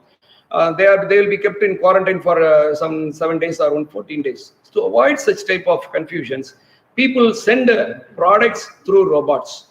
They are intelligent and they send products to different places. We also can use this artificial intelligence in military, reducing the death rate. They can detect the enemy tank easily and they can fire at the situations. Space exploration is more easier and less number of issues can be faced by our astronauts by using this intelligent robots in space exploration. Particularly in the field of medical research, I would like to say one particular example. If a doctor is able to operate a patient, then he will use a surgical way of operating a patient to, for an example of 3 centimeters. A robot operating a patient can operate it in a minimum precision of 0.5 centimeters. So the time that the healing time of the patient will be reduced, thereby the advantage goes to the patient. So in these aspects, artificial intelligence plays a very vital role. Underwater mining, well, we know where people going deep into the water leaves less number of the pressure details are very minimum, and we can use machines in these places. And my topic of concern will be on machine learning process, as told by Kumudavalli madam. It's a very difficult task, and these are the ways by which machine can be made to learn. You see, these are the techniques that are used by almost all the researchers: nearest neighbor algorithm, naive-Bayes algorithm, decision tree algorithm, regression trees algorithm, neural networks, SVM, k-means methods, and all intelligent decision support systems. So this method of learning makes artificial intelligence a slightly easier way of approaching our solutions. How machine learns? So initially, everywhere the requirement is data to be converted. The first process is training the data. The next process, using logic, we can test whether the trained data is equivalent to the trained data is equivalent to the tested data. So we use certain algorithm for training, and that algorithm should match with the logic of testing. We should get maximum accuracy. As far as the intelligence level is concerned, depending upon the problem domain, the AI should give larger impact to accuracy of the algorithms. Algorithms are very vital. Madam, next speaking to me after me will be telling about data structures and algorithms. They play a very vital role in optimizing your search, optimizing your process, and increasing the accuracy of testing and training. The learning process, well, we have got a way by which we can make the system learn. We say this is apple, and labeling, it is supervised learning. Unlabeling, it is not labeling. By demonstrating, we can go in for reinforcement learning. Several examples can be quoted for recognition of images. So I initially told you, data captured is vision, data heard is speech. These data are digitally transformed to the machine, and the images are scanned with appropriate training data. Thereby, a conclusion is given in the testing data. Like we test our students, we train them first of all, later on we take them to testing. So the same process is done in machine learning. Machine is trained. Thereafter, we conduct a test. Similarly, we also conduct tests to the machines. You could see it from the figure, how the vision is captured, and it is identified as what type of objects. And intelligent sensors are being embedded into the cars, and there we require 100% accuracy, because we don't want any life to be taken for granted. These are all some complex visual question answering sessions. For time-bound reasons, I'm quitting all these things. And this is the way by which the objects are mapped by the machine learning algorithms. Well, shortly we will be getting automated cars. I'm sure many of our Indian roads will be floated by automated cars. And thanks to the innovations from artificial intelligence, which is making perhaps the job of driver may be lost, but the accuracy of driving may be increased to a larger extent. Well, speech translation is a useful tool. Well, we have heard about it. We translate into several languages, whatever text we give it. We know from many tools are coming around. Alexa, Siri, and other things are coming around. This is capturing of images. In a densely captured image, the objects has to be identified what it is, and there are totally somewhere around 20 to 50 objects in these images. Well, an useful tool and useful learning tool is artificial neural network. Nowadays, it is predominantly used in machine learning and artificial intelligence. The sample I have shown, but many people know that. I'm not going into technical details. These are some of the tools that are being used in machine learning, deep learning. Well, more and more neural network and convergence neural network, recurrent neural network, generative adversarial neural network, additional, keeping on more and more impact learning is being given. And the learning process is refined to get 100% accuracy. And more hardware support is being given to the machine to improve the capability. Instead of CPU, now we are moving to GPUs in artificial intelligence. Graphic processing units nowadays are becoming more popular than central processing unit. In computer terms, students must be focused on GPUs in hardware, how GPUs are to be effectively used with the parallel processing options and the parallel and co-processing options. Some of the examples I would like to show us a slide. These units are extensively used in machine learning, and this is used in neural networks for maximum way by which the accuracy is to be attained in the learning and training process. The companies, they have released neuromorphic chips, Snapdragon 820, etc. And as our Pro Vice Chancellor told, the field is gradually and imparting itself to quantum computing. 3 types of quantums are known here: universal quantum, analog quantum, and quantum annealers. Getting popular and popular. Students are to be made to move to different disciplines. And I want to stress that this machine learning process can be made to the students more viable by making them aware of several concepts fundamentally and thoroughly to them. These are some of the AI projects that I want to list. Please make note of this. This can be given to your students or to any educators that can be developed in the days to come. Many innovations have come in. Fake things are removed. Everything is made smart. I would like to quote an example. Here afterwards, a person wearing a smartwatch, he will be looking into the bus for getting into his office. If the bus is crowded, he will get an information the next bus is coming with a limited number of patients, a limited number of passengers. So such a time is going to come for us, and we are going to make more life comfortable with the innovations of AI. Some of the companies hiring roles in AI. Well, as Madam quoted, lightly quoted, there are larger opportunities for students preferring to learn AI. Huge amount of salary is being given in the field of data science and machine learning. There are some limitations also, but limitations are to be overcome. Limitations cannot be limitations for a longer time. When limitations are overcome, we can handle the situations and make it more useful to the community. And finally, it's a conclusion: new mathematics, new possibilities, new philosophy, new information theory, new appreciations, new art, and new science. Not a grand conclusion, but a grand beginning of a new age of discovery, both within us and our universe. Thank you. Thank you, sir, for your informative session. And one person said, Bahut acha.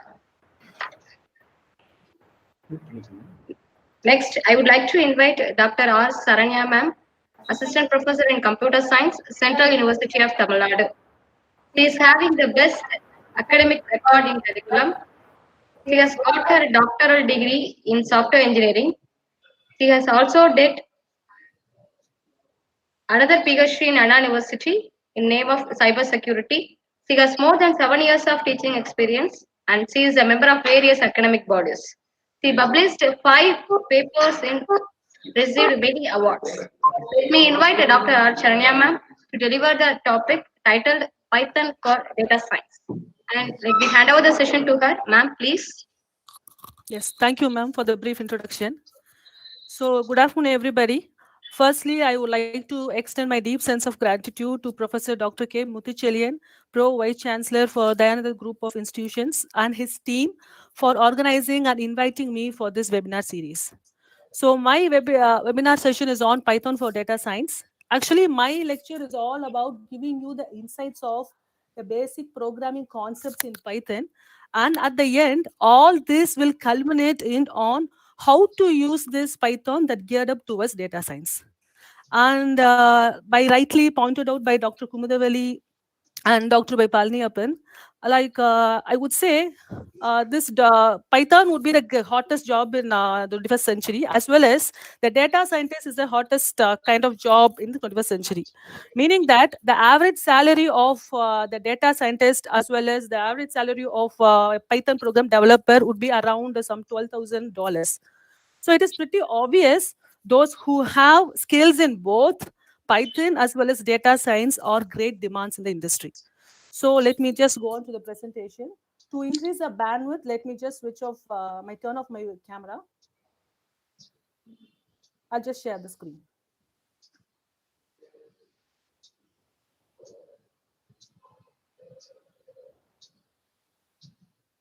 I hope the screen is visible and the voice is audible to you. Okay, let me start. So this is a plan of my presentation. So already, as I said, Dr. Kumudavelli and Dr. Palniyappan sir have given a content-enriched presentation on data science and artificial intelligence. And this is my take on data science. I would like to extend my glimpses of data science in this arena. So actually, here is a person, you can call this person as by any name. So this person just wants to start up a restaurant kind of business. He just wants- Dr. Saranya, Yes, sir. Yes. could you please increase your volume of your audio? Hello. Or otherwise you can just hold your mic very close to your mouth. Okay, I'll do it, sir. I'll do it. Now it's okay. Okay. Now it's I'm holding the mic close to my. yes. Okay. So here's an example where I'm going to give just my view of data science. So here is a person, you can call this person. So this person, for example, he wants to start up a restaurant kind of business. So he just wants to know whether that business would be a profitable or loss in the future. And this person does not have any idea about it. So by the conventional way, he just start the business, and by the experience, he may be able to know this business is a profit or loss. But now the situation is completely topsy-turvy. The technology assists him to do such kind of prediction. And one such technology is data science. As the name implies, it deals and plays with data. So in this example, it gathers the data like the previous restaurant in that particular place, and it makes some analysis like the market trends in that place, customer engagement, average sales by product. And by analyzing this, it will give the prediction rate with an accuracy of more than 90%, meaning that this data science assists him by telling that when you start this business in this particular location, this business would be some 92% hit, or this business would be some 94% loss. So I would say, in my perspective, this data science is a new kind of technology-oriented astrology, which will tell what will happen in the future. Okay. So this is somewhat a technical way of explaining data science. Nevertheless, the key focus of this data science is to extract or is to get the valuable insights from large amount of data, what we call as big data. And then from utilitarian point of view, I would say this data science is used in many industries for making better business decisions. For example, the company can make a better business purchasing decisions and so on. In addition to that, this data science is actually used in actual science as themselves. For example, it is used to test the model, it is used to test the hypothesis, theories, and so on and so forth. And then I would like just to give a glances of my video of the other phrases which is closely associated with this data science. So actually all this machine learning, data science, deep learning, it's all started off with this AI.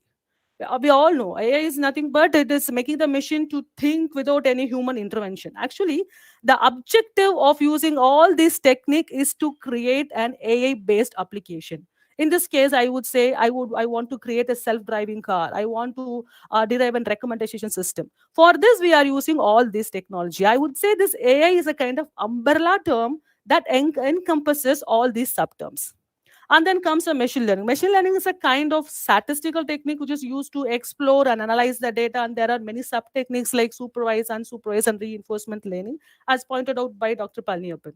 And then comes the deep learning. Deep learning is nothing like it mimics the human brain in the sense that how we react to the environment by using our brains. Actually, it make use of artificial neural network technologies like if your input is a kind of only a numerical input, you can use ANN. Or if your input is in a kind of images, you want to recognize a face in a video or a face in a picture, you can use convolutional neural network. Or if your input is in the form of time series data, you can use recurrent neural network and so on. So what is this data science? So this data science is an amalgamation of all these three techniques, meaning that the data scientist should work on with machine learning, deep learning to achieve the goal of creating an artificially made application. I would say this data science is all about statistics, probability, and linear algebra. So this is my take on data science. Okay. So let me move on to the data science application where Python tools plays a vital role. We all knew these. So actually, I have pointed out three humongous applications where data is explored more. So let me start with the Facebook. We all are aware that Facebook is one of the social media leader. So when you, for example, when you use the Facebook for just 1 hour, whatever you like the picture, you share or you comment the picture, all these data are acquired. We call that as data acquisition in data science, and it is analyzed. So on the next time when you log on to your Facebook, in the timeline or in your feed, you can see that Facebook will be suggesting some of the advertisement in which it lists the number of products which is suitable and comfortable to you. This is something called target advertising. And this is done using a deep learning tool called deep text. So deep text is a kind of library used in Python, which is used to extract the word from the data and it analyzed using artificial neural network technologies. And the recent inventions has been made by Facebook is the facial recognition. That is, for example, if any one of your friend have posted your picture in his, that face will be recognized. Here, the deep learning technique using the Python library used is deep face. Okay, next, coming to the next application.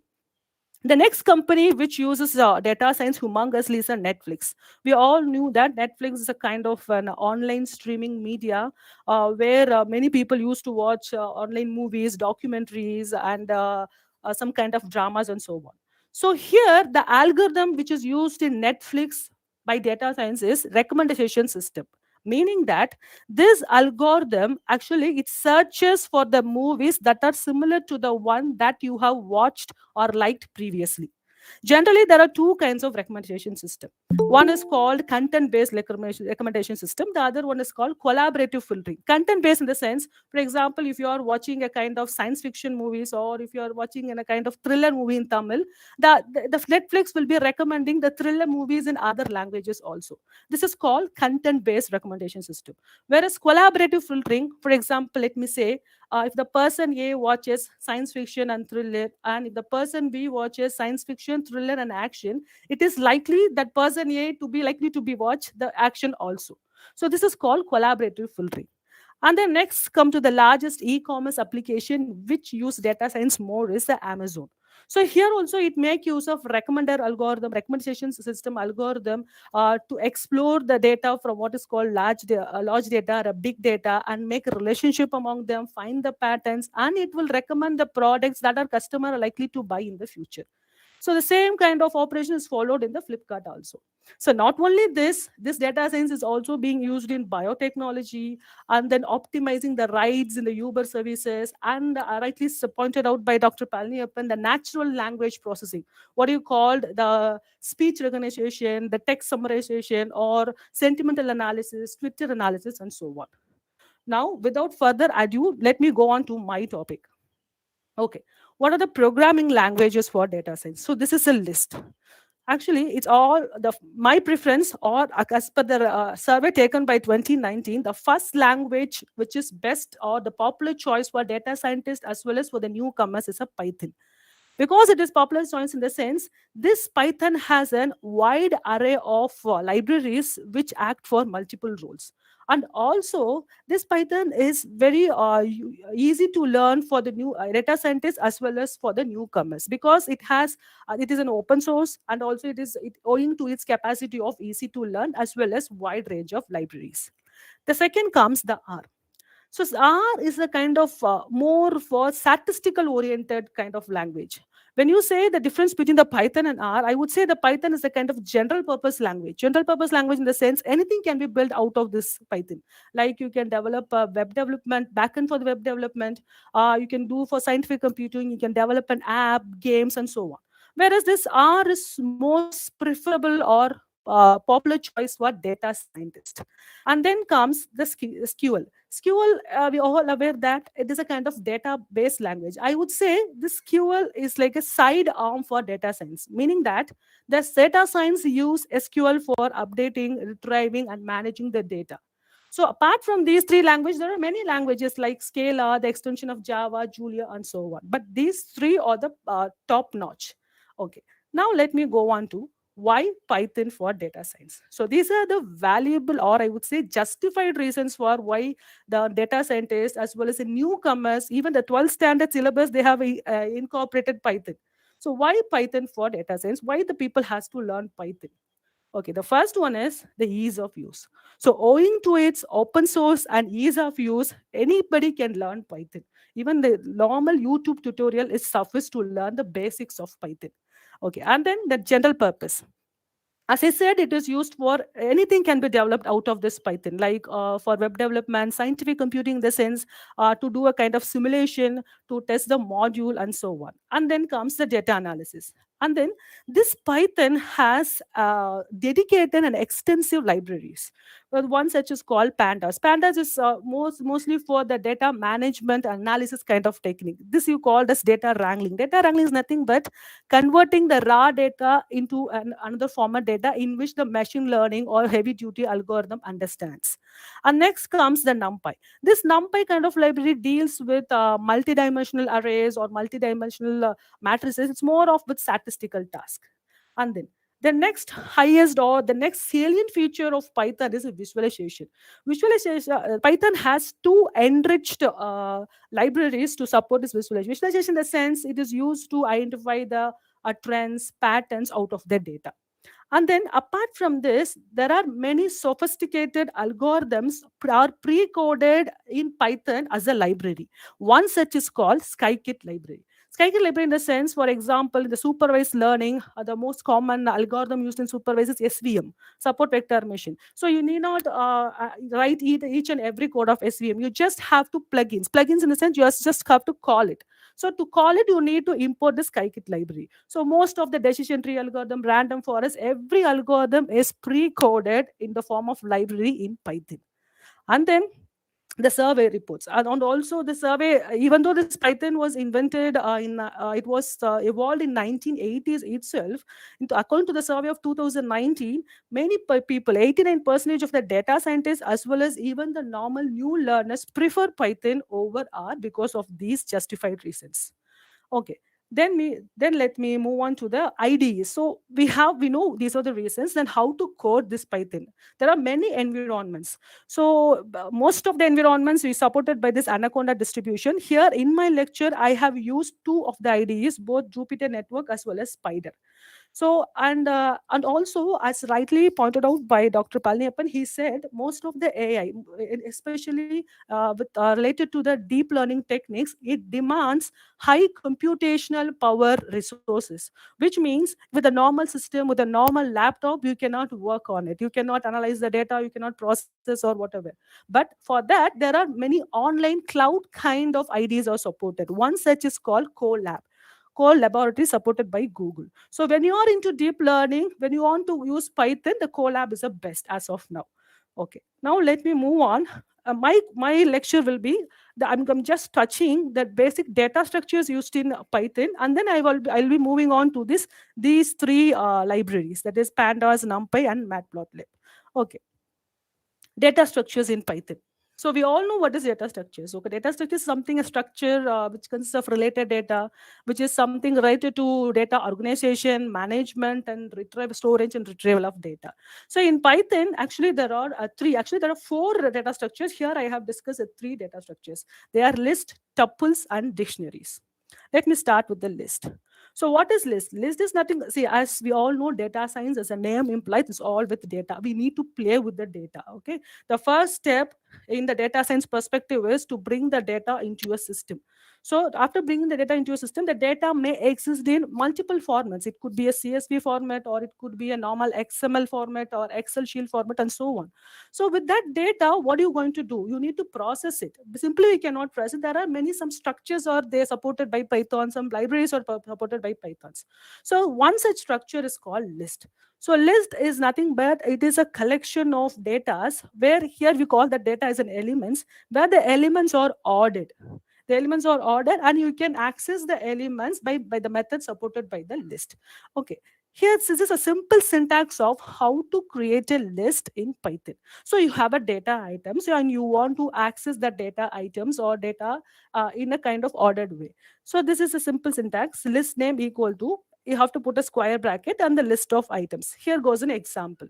So actually, one of the other highlighting feature of Python is that Python is more matured enough to understand the data type, meaning that there is no need to explicitly define the data type. This is one of the salient feature. And the second one is Python follows strict indentation, because there is no some such thing like curly braces or open or close parentheses, semicolon, something like that. So to understand where that code belongs to, we need to have a kind of indentation is nothing but spacing. Okay, that we will discuss in the forthcoming slides. Okay. I'm just creating a list. So this is a list name. I'm just putting two integer data types and string data types. I'm just printing the list. So this I have executed using Jupyter ID network.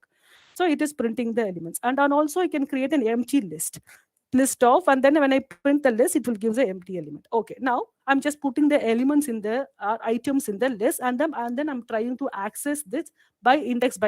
Okay. Actually, this list is something similar to array in the conventional programming language. In what do you do in array? In array, all the elements are accessed by its index position. Same is followed here, not only in the list, also in the dictionary, also in the tuples. Okay. So here I have the list name called animals. In that animals, I have incorporated 3 animals. Now I want to access these animals. So like array, I'm putting the index over it. Print animals of 0 means it will print elephant. 1, 2 means it will print bear and pig. That's it. So in this way, you can create a list. Okay. Now, the other way of interpretation. Now I want to change this particular first element, that is the 0th index element, to cat. Nothing bad. You just put a new element, new data, and then insert that into that position. So according to this, I just explain the output of this.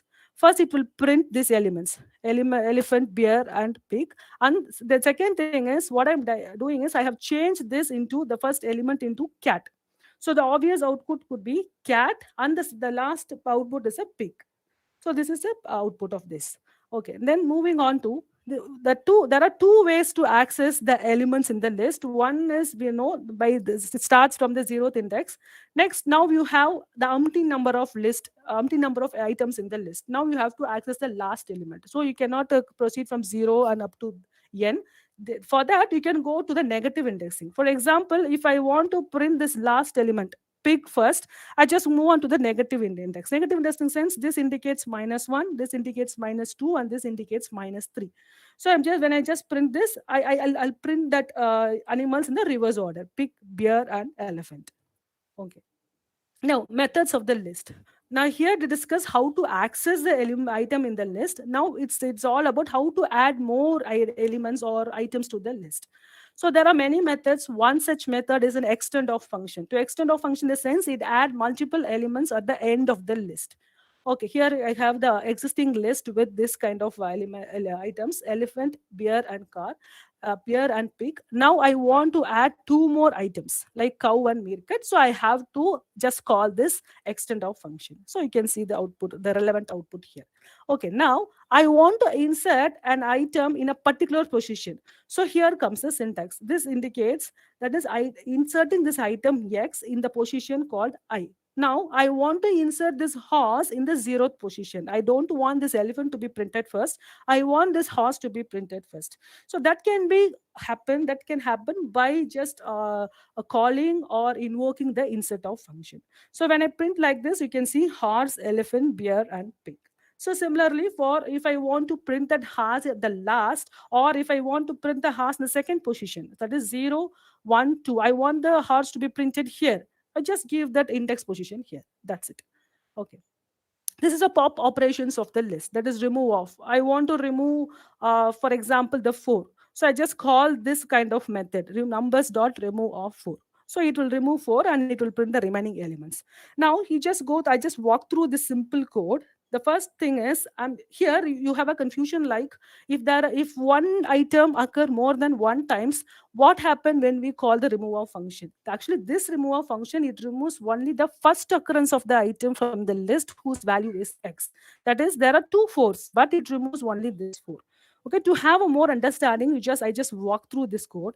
You have a numbers of the same elements. Now I'm just calling this method remove of. So I can get the print output like 15242. Then I'm printing that. Then again in this sentence, I'm removing one. Removing one in the sense, it remove the one from the latest output. That is, from this output, it remove one, and the remaining elements will be printed. Okay. Next, this is a best operation in, I would say, in the list of Python, slicing. For example, I want the particular middle portion to be printed. There comes the slicing operation. It's very simple. So this is a syntax, index 1 colon index 2, meaning that from index 1 to index 2, the elements will be printed, but excluding the index 2. Here you can see, this is a list I have created. Now I'm printing the list from 2 to 4. 2 to 4 in the sense some second position to the fourth position. Here you can say 0, 1, 2. So from 5 to fourth position in the sense is 3, 4. So it will print the elements from the second position all the way to the 4, but not it will print the fourth element. So I'm getting the middle two elements like 5 and 7. So similarly, we can access for example, if I'm not giving the preceding operator, like simply like colon and 4, it will just assume that the first index is start off with the 0. Similarly, if I'm not giving the succeeding position like this, that is succeeding index position, it will just, from the meaning of this is from the fourth position to the end of the list. So the end of the list can be calculated by the length of function. According to this particular example, the length of this list is 6. So it will print from the fourth position. The fourth position is actually this 9, and then the end of the list 1. That's it. Okay, now I move on to the second data objects, or I would say data structure in Python called tuples. So the difference between the list and tuple is in the list, the elements can be or mutatable, or you can change the elements. Whereas here, the tuple or immutable list. Okay, here's a simple example. Before that, I would like to just tell you the syntax of how to create a tuples. So tuple name equals followed by the parentheses. There you have to follow some square bracket. Here you need to follow the parentheses, and then accessing the element by just specifying the item number corresponding to the tuple name. Here I have explained how to iterate through the tuples. So here I have the days of the week, like Monday to Sunday. First, I'm just allocating the index position m, that is Monday, to the first position, that is first data element to m. Then I'm printing that m. So this m will be printed. Now I'm calling this printf function. It iterates through the loop. So it iterates every element in the loop until it reaches the end of the loop, and thereby it prints all the elements from Monday to all the way to the Sunday. That's it. Okay. Next is the most common form of data objects, which is mostly used in the NumPy kind of library, Pandas library, is dictionary. So dictionary, here it has some peculiar kind of syntax. It is like here you can just, when you just go through here, for example, the list, you have the list name followed by the elements. List name followed by the elements, or you call the items. Here also the tuple name followed by the items. Whereas in the dictionary, it has a the items or the elements are referred by a collection of key value pairs. I just directly go through the example. So this is the way of how to declare a dictionary. Dictionary name followed by, you have to put a kind of curly braces, key 1 value 1, key n to up to key n2 value 1. This specifies the item. So instead of specifying the item directly, you need to create or you need to follow a structure of dictionary in which each item consists of a key and then followed by a colon and then the value. Then here comes the example. So for example, in a particular class, I want to just insert all the names with their roll numbers into a variable or into a what do you call, into the library which I have created. Here comes the example. So students is nothing but the dictionary name, and then I have using this open curly braces, and then this 112 is nothing but the roll number of the student followed by the name of the student. So whereas in tuples and all, there is no need to do such kind of operation. The use of dictionary is when your data demands a kind of a key value along with a key along with the value, then you have to use this data object called dictionary. So likewise, I've created the second element like this. Now I'm just printing the elements. So it will print all the values, all the elements with their key values. Now we move on to how to access these data or elements in the dictionary. So simple syntax, dictionary name followed by key. So I have created a dictionary like this, and then I want to access this. I want to print this, print the value which is corresponded to the key 112. So I just, according to this syntax, I'm just creating a variable. In that variable is assigned to a dictionary, and then the key that is to be passed. So when I print on this, I will get the corresponding value. Okay. Then some more to more interpretation. To add an element to a dictionary, it's very simple. You put the key name and put the corresponding value. Here it is added. And then if you want to change the existing name or existing key in the dictionary, you just like that. For example, here 113 has a value of Kamal. Then now I want to change that value to a Prabhu. I'm just putting the key value and the new value. And then when I attempt to print it, I'll get the new values. So what I have done is, actually, since due to time constraint, I'm covering the important aspects of Python that geared up towards data science. Whereas in data science, it is full of packages. It is full of what I call as libraries. So to manipulate, to interpret libraries, you need to understand the basic Python objects. That is nothing but a Python data structures, where I have discussed three things. The first one is list, tuples, and dictionary. Okay, now we move on to the real data science library. The first one is a NumPy. Actually, this NumPy is a linear algebra library for Python. Actually, I would say this NumPy is very important for data science, because all the libraries or datas in the Python ecosystem, they are heavily rely on NumPy as a basic building block. So without further ado, I'm just walk through how to create a simple array, single dimensional, multi-dimensional, and then some simple arithmetic operation on array. Okay. So since this NumPy is in a kind of extension library, or this library is not incorporated in your IDE, you need to call them. So to call that libraries, first you need to install that library. So these are the two steps. Either you can use, you can just use this command, conda install NumPy, or you can use this command like pip install NumPy. So here I have used this pip install NumPy. So after that, I need to restart the kernel that I'm using. Here in this case, I have used Jupyter Network. Okay, once installed, now I'm going to create a simple array. Actually, this NumPy, as I said, it's a kind of linear algebraic library for Python, which means it more deals with a kind of statistics. So we all know that what is an array. So using this NumPy, you can create a single dimensional array, what you call vector, or multi-dimensional array, what you call matrices. Okay, now I'll tell you how to create a simple array. So having installed this NumPy, I need to import that NumPy. Import NumPy as NP. NP is a variable that I'm specifying here. You can specify whatever the variable as you wish. Okay. Now, as I said earlier, to work on with the libraries, Python objects plays a vital role. So to work on with this NumPy, first I have to create a kind of a Python object. I have to create the array. To create the array, here I have used a Python object called list. First, I have created a list. My list equals 1, 2, 3. Then I have printed that list. Okay. Then now I'm converting that list into an array by casting that list or by passing that list here. So I'm calling this NumPy by passing this my list as an argument. So now in this way, I have created a single dimensional array. So this is a way of creating a single dimensional array, or you can call this as a vector. Any norms you can follow. Now, how to create a multi-dimensional array? So again, I have a list called my matrix. Here I have created a list of list. You know, multi-dimensional array consists of rows and columns. So that a kind of grid. So you need more elements to be inserted. So I have created that multi-dimensional array using the Python object called list of list, and then I'm printing this. Then again, I'm casting this my matrix into this NP array. So thereby here using this Python, this multi-dimensional array has been created. Okay. Now, I'll just move on through the simple methods used in this NumPy array. The first one is arrange of. Arrange of in the sense, let me directly walk through the example. I'm just calling this NumPy like np.arrange of 0 to 10. It's very easy. The meaning is that I want some 10 elements to be printed. It starts from 0 all the way to 9. That's it. If you want the 10th element to print it, you have to put 11. That's it. Okay, it's like a kind of looping. It's a kind of iteration which is used in a normal flow control structures. Okay, now this is one more interpretation of arrange of function.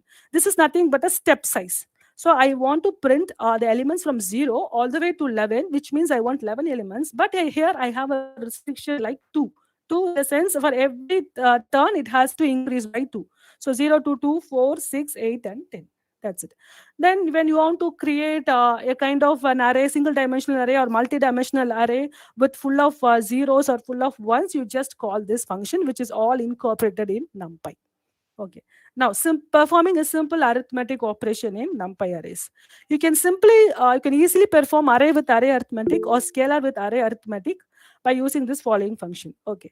First, having installed that NumPy, first I'm creating a normal array. That is 0 to 9 means from 0 all the way to 0 to 10 means from 0 all the way to 10, meaning that I have printed 10 elements. Okay, now I can add two arrays together. That's it, element by element. Then I can perform the multiplication, subtraction, and so on. And also I can add the scalar value like 100. This 100 will be added with every element of the array. So here, one of the highlighting feature of Python NumPy array is that we all know I'm performing a normal division operation, array divided by array. The first array element is 0. What happens when the 0 is divided by 0? It doesn't make any sense. It is a null value. Whereas here in the Python, instead of giving an error statement, the Python just give the warning statement by printing the all other output, meaning that we all know 0 divided by 0 is nothing. It's a null value. So that is printed in Python as NaN. NaN means not a number. So it will print that, and also it will print the other corresponding output. Similarly, for 1 divided by an array, first element is 0. Anything divided by 0 is infinity. Whereas in other conventional language, it won't run. But in the Python, it will print that infinity and also the corresponding output. Okay. Next, let me move on to this next library, Pandas. So actually, Pandas is an open source library built on the top of NumPy. That's why we are learning the Pandas first, meaning that this Pandas is morely concerned with the data pre-processing and cleaning step. That is bringing the data into your system and cleaning the data. Cleaning the data in the sense we all are aware that the raw data wouldn't be clear. Wouldn't be, it may be something wrong. Like it contain erroneous data, sometimes redundant data, some values will be missed. So before applying the heavy duty algorithms, the data has to be prepared in that way that machine learning algorithm accept it. So that is done by a data science library called Pandas. So since it's a kind of extension library, you need to install that library using any one of these two statements. Okay. Then, as I said, the input file may be of any file format. It could be a CSV file, Excel file, or anything. So, if it is a CSV or Excel, you just install pip install pandas. Or if it is a kind of HTML or SQL file, you need to do a special kind of installation using this step. So here I have created a simple CSV file. I'm going to show you how to deal with the data in that file. Here you can see.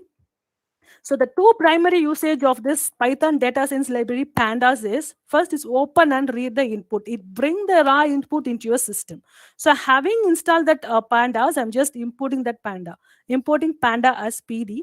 And then I have created for this particular example, I have created a CSV file called, this is a file that I have created and I have kept in the D colon.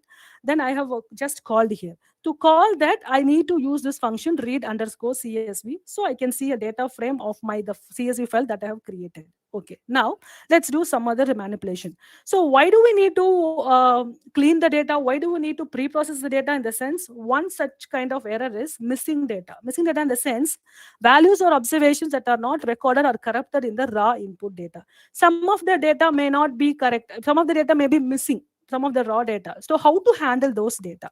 Okay, for that, again, having installed that Pandas, you need to import the Pandas. For example, here I'm creating a dictionary. Right? This dictionary is a kind of data object that I am using in the Pandas. This is a dictionary. I'm creating a as a queue with the corresponding values 1, 2, np.nan. np.nan in the sense this is a null value. And then that B key value has this much value. So the C has a values of 1, 2, 3. Okay. Then I am creating a DF data frame and then I'm passing this dictionary over it. I'm trying to print the output. So you can see the data frame is created where A consists of 1, 2, and then np.nan means not a number. Not a number in the sense it's a null value. Okay. Now I need to either remove this or I have to fill this with the corresponding value. Let me see both of the cases. First, I don't want this null value to be printed, so I can use a function called df.drop_na_off.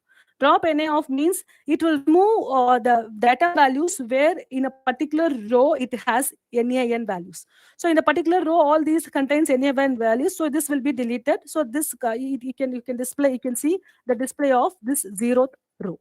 Now I want to print the columns where that null value is not there. So for that, I need to go for drop na of x is equal to 1. X is equal to 0 means for row, 1 is for the column. So here it is printed. Now, I don't want to delete this value. I want to replace this value with some meaningful information. That can be done using this pandas. Here you can see I have created a data frame. That is, this is the same data frame. Now, I want to replace this null value with the mean value of these two. So I'm just calling this function df data frame of a dot fill na off. Fill na in the sense wherever I find the null value, that Ma'am, of these. Charanya ma'am. Yes, sir. It's another 2 to 3 minutes, ma'am. Okay, sir. That's it. I'm going to complete. Thank you. Okay. Oh, I'll make it big. So the mean value is completed for 1.0 and 2.0, and that mean value will be replaced. That's it. So the next one is matplotlib. Actually, matplotlib was created by John Hunter. The main intention of this matplotlib is he wants to just replicate the plotting library used in MATLAB in Python. So that's what the matplotlib came into existence. For this also, you need to install the library. Here, instead of install this library and using, there is an official website for matplotlib. You can just see here. For example, if I want a kind of bar chart, I can click that bar chart where you can get the full code as well as the instruction of how to incorporate that code into your data. So instead of writing as line by line, I can go to this matplotlib official website and get the code. And then apart from them, I'm directly move on to the simple here. Here, actually, this is either I can get the bar chart code here or I can create like this. For example, I'm creating an array like this. That is np.linspace of 0 to 100. From 0 to 100, I want 5 elements which is evenly distributed. Likewise, I'm creating x and y array. I'm just trying to plot that array. What is the x value from 0 to 5? Here you can see. And the y value is 0 to 25. Here you can see. That's it. And then this plotting, I can do some line style for that. If I want this to be printed as red color, I can put a red with dashed lines. And also from this, I can also label this x-axis, y-axis. And also if I want to create a subplot out of it, I have created, with this same canvas, I have created a two subplot using the subplot function of. So that's it for me. So with this limited time, I just covered, I believe that I have given you the idea of the fact that how this Python could be a popular choice for data science. There are many more to explore Python. I hope you will opt for Python than any other language when you are doing a project in data science. And thank you so much for the given opportunity, and thank you so much for your patient listening. Thank you, ma'am. Okay, it's a very informative session. And one person said, "Yan parak vyakyan." That is a knowledge lecturable one. So next we move on to next session. I would like to welcome Dr. Hemant Uppala, Assistant Professor and Head, Department of Computer Applications, Dayananda Sagar Institutions, Bangalore. He did his MSc in Computer Science at University of Mysore and awarded his doctoral degree from Pondicherry University. He has 20 years of teaching experience, which includes 10 years in Dayananda Sagar Institutions. His area of interest are cybersecurity, software engineering, and data science. He was certified in Introduction to Scientists for Data Science, Design Thinking, and Challenge Management. He got an achievement award from Linux Foundations for open source software development and fundamentals of professional open source management. He is extensively working on pedagogical techniques, ICT tools, and innovative teaching practices. He is the right person to deliver the topic titled Cybersecurity Threats in Present Scenario. Let me hand over the session to him. Sir, please. Good afternoon, ma'am. Am I audible? Yes, sir. Yeah, thank you. First of all, I would like to thank our mentor, Professor Dr. Muthuchelian sir, for connecting me to Dr. Sundar Pandyan sir, Principal of Virudhunagar Hindu Nadar Senthil Kumar Nadar College. It's been a privilege to speak before you. In fact, it's an always an nice thing to talk to academicians, students, and everybody. In fact, my session is the last session. Hopefully, it will be the latest also. So going forward, today, if you look at, I'll just share my screen. 1 second. Okay. I have some.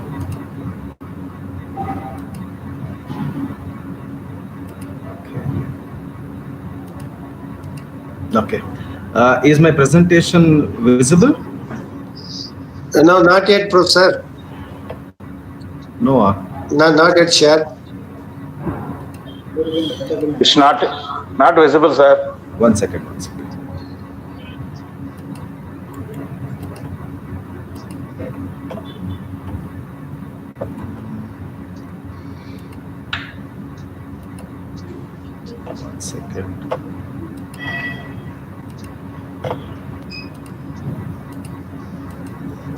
Is it visible? Fine. Yes, yes. It's now. Okay, now. Thank you. Okay. Proceed, So, Professor. yeah, thank you, sir. So today, I guess when you have the technologies, technological advancement in various fields and all, there's always a saying that for every good thing, there is always an evil behind it. So I don't call this security as an evil, but I call it as a challenge, because it gives a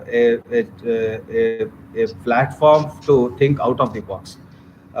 In fact, if you ask me, how are these cyber security guys, I would say they are the smartest in the field, because they know every loophole, they know every connection, they know every route which they can escape the eyes of the normal people.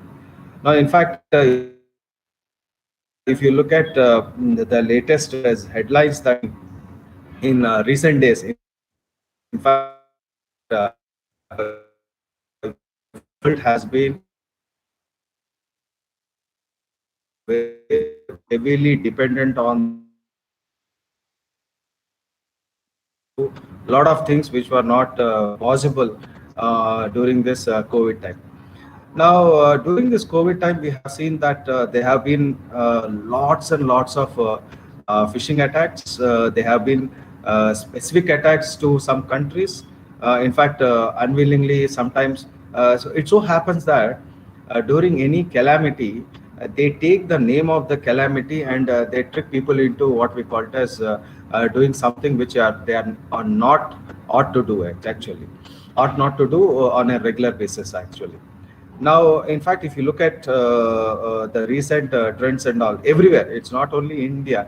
In fact, 5 days back, when we had a small confrontation with the Chinese people, immediately after that, we had around 40,000 cyber attacks on Indian government and Indian installations. Now, in fact, that could be a state-sponsored or individual that we don't know about it, but are the types of people that they are people present everywhere in this world. In fact, everybody over the period of time, especially in the last 3 months, we have that Zoom has become so popular. So hackers will try to see that, yes, overnight success, whether the Zoom is really competent enough to handle these type of what we call it as scenario, whether it is secure enough. In fact, the very first 15 days, people started saying that isn't so secure, and most of its data has been hacked. In fact, before in a Canadian government, when they started developing and what we call it as a tracking app for the COVID, what so happened that before the government can relate, somebody has related, started extracting all the details. So this, if you look at the scenario, it's a day in, day out. You will have lots and lots of issues which have been coming across. And in fact, the first question that comes into mind is a common people affected? Is a common man should be aware of all these things? I would definitely say yes, as long as you are digitally connected, either it's a mobile, internet, or anyway. If you are digitally connected, yes, you have to be double careful. There is no way that your data, your financial accounts, or your personal data, everything could be safe. In fact, thanks to the people who work untiringly at the background to safeguard our details. In fact, it's a cat and mouse game. Sometimes cat wins, sometimes the mouse wins. So you can't what we call it as give a thumbs ups to each player over here. No, in fact, these are all the scenarios that we have been seeing in the last, say, around 2-3 months and all. So every day, if you look at the what you call it as bulletin, according to the CERN, what we call as the cyber cell in India as well as the international, they'll make a list of all the cyber attacks or cyber security issues that we come across, and it's a challenging one. And every challenge, definitely for a student or for a researcher, could be what we call it as a problem that could be solved. So you find a solution for that, probably you will be the first person to work on those things.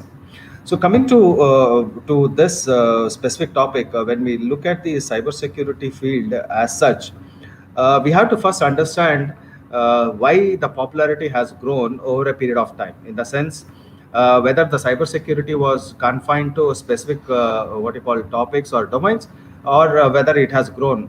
No, if you look at, I'll just read out a few of them. I don't want to get into all those things because each one itself is a vast area for that matter. Now, artificial intelligence is being what you call as growing in a very big way. We have the advanced oil and gas exploration and recovery, renewable energy. You have automation of knowledge work, Internet of Things, cloud technology, advanced robotics. In all of this, I guess the Internet of Things, cloud technology, and autonomous and near autonomous vehicles and artificial intelligence are those which play a very important role and which are little bit connected to our computer science field also. So I'll take one issue and one field, the technology, and try to make you understand what are the things that we are looking and what are the threats that we will be facing in future. Looking into, is there any what we call it as solution for each one of them, or is there any problem that we can definitely look into.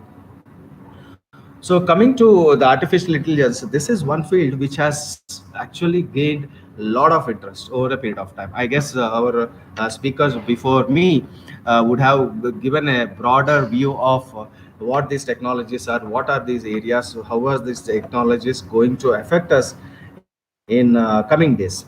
Now, I would say artificial intelligence is one area where cybersecurity mix and matches very well. In the senses, you use artificial intelligence in cybersecurity, or you use cybersecurity to artificial intelligence projects also. So both the ways.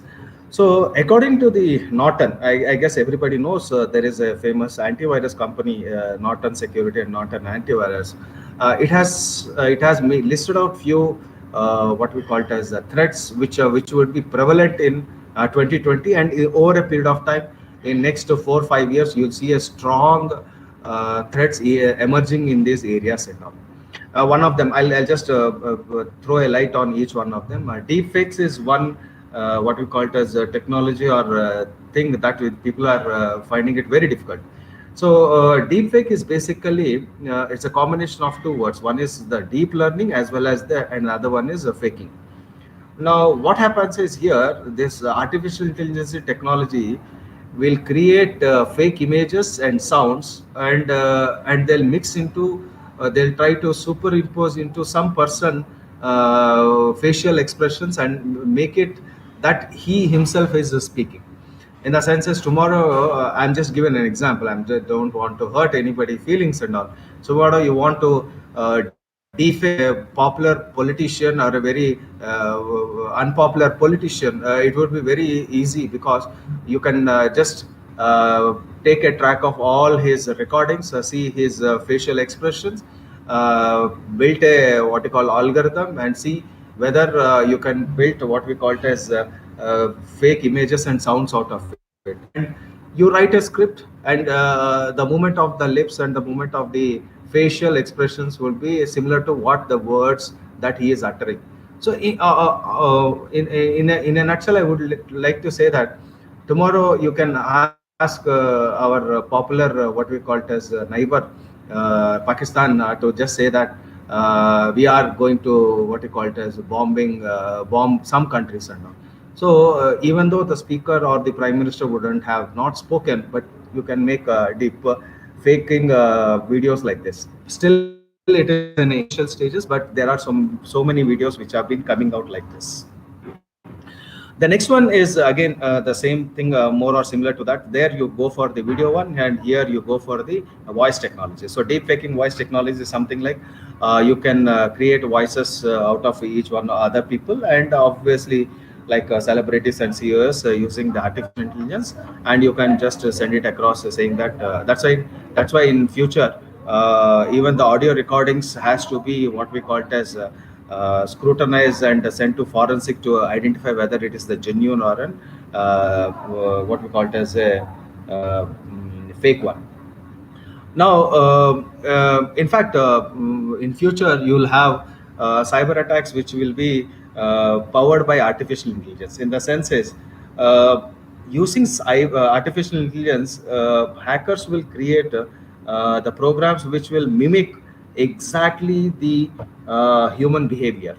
In the sense is, suppose I want to have what we call it as a extract some information from a person, so I would mimic what we call it as the settings of some known person, and in fact I would be able to extract the information from unknown or what we call it as people who are not aware of what is going on the background as such.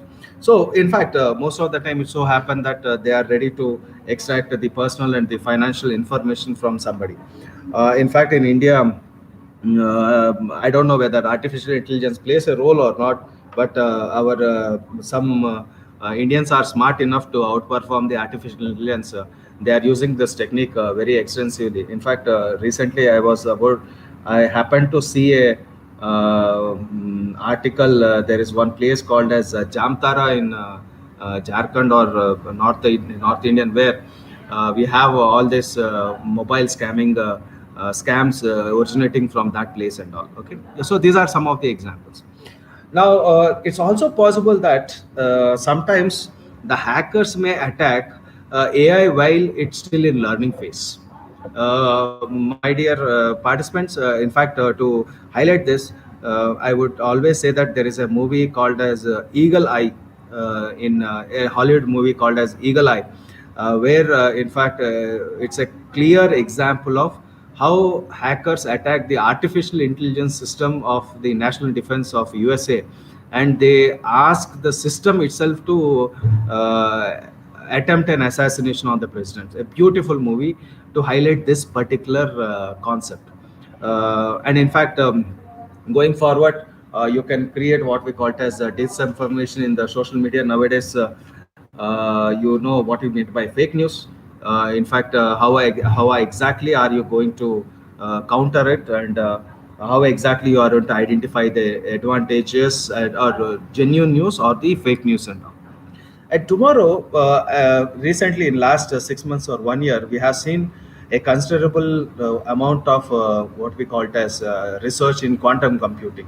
For example, just to quote, a computation which requires 10,000 hours on a supercomputer was done in less than 4 minutes or 10 minutes. So you can imagine what type of computing power you are looking at. Now, if you have some computing power like that, what we call it as the challenge that you are facing to cryptography? In fact, cryptography is a matter of all combinations and permutations, and how exactly you are going to find the exact key. Now, if you have a computing power which can have thousands of years of what you call computational power just to a few minutes, so you can imagine what challenge it is posing to the cryptography. Now, coming forward, we have what we call it as vehicle cyber attacks. In fact, last year or 2 years back, we had a lot of physical attacks on what we call it as passengers. We had some rogue drivers jamming the what we call it as ramming the vehicles into a group of people and killing most of them. Tomorrow, he doesn't have to sit in the car itself or the vehicle itself. He can directly coordinate a what you call it as a lorry or something to get into a procession or something like that. So what happens is that this is also what we call it as posing a challenge. And in fact, again, if somebody wants to hijack your details, you can hijack the details of the vehicle to find out what is your driving history, and in fact make them disable some functions in your vehicles. Nowadays, I guess all the vehicles are coming with at least 25% with automation included in it. Next one is the election security. In fact, last year, 2 years back, the president of USA was embroiled in some controversy, saying that the election was what we call rigged. I don't know. Basically, is it possible? There's always a what we call it as a discussion and argument on that. As long as you have last year also we had a lot of issues pertaining to the elections. So is there any what we call it as trends emerging out of it? Yes, you can always what we call it as rig some elections. It's what experts say, but we don't have any solid proofs on that one. Coming to the next one is basically the breaches in the hospital and health records, which is again a serious issue because unlike India, in countries like US and some of the advanced countries, what happens is most of the information is stored, the health records are stored and they are maintained very well. In fact, even the dental records are stored for every American who has a green card holder. Now, based on this one, you can have access to the personal and financial information of many patients.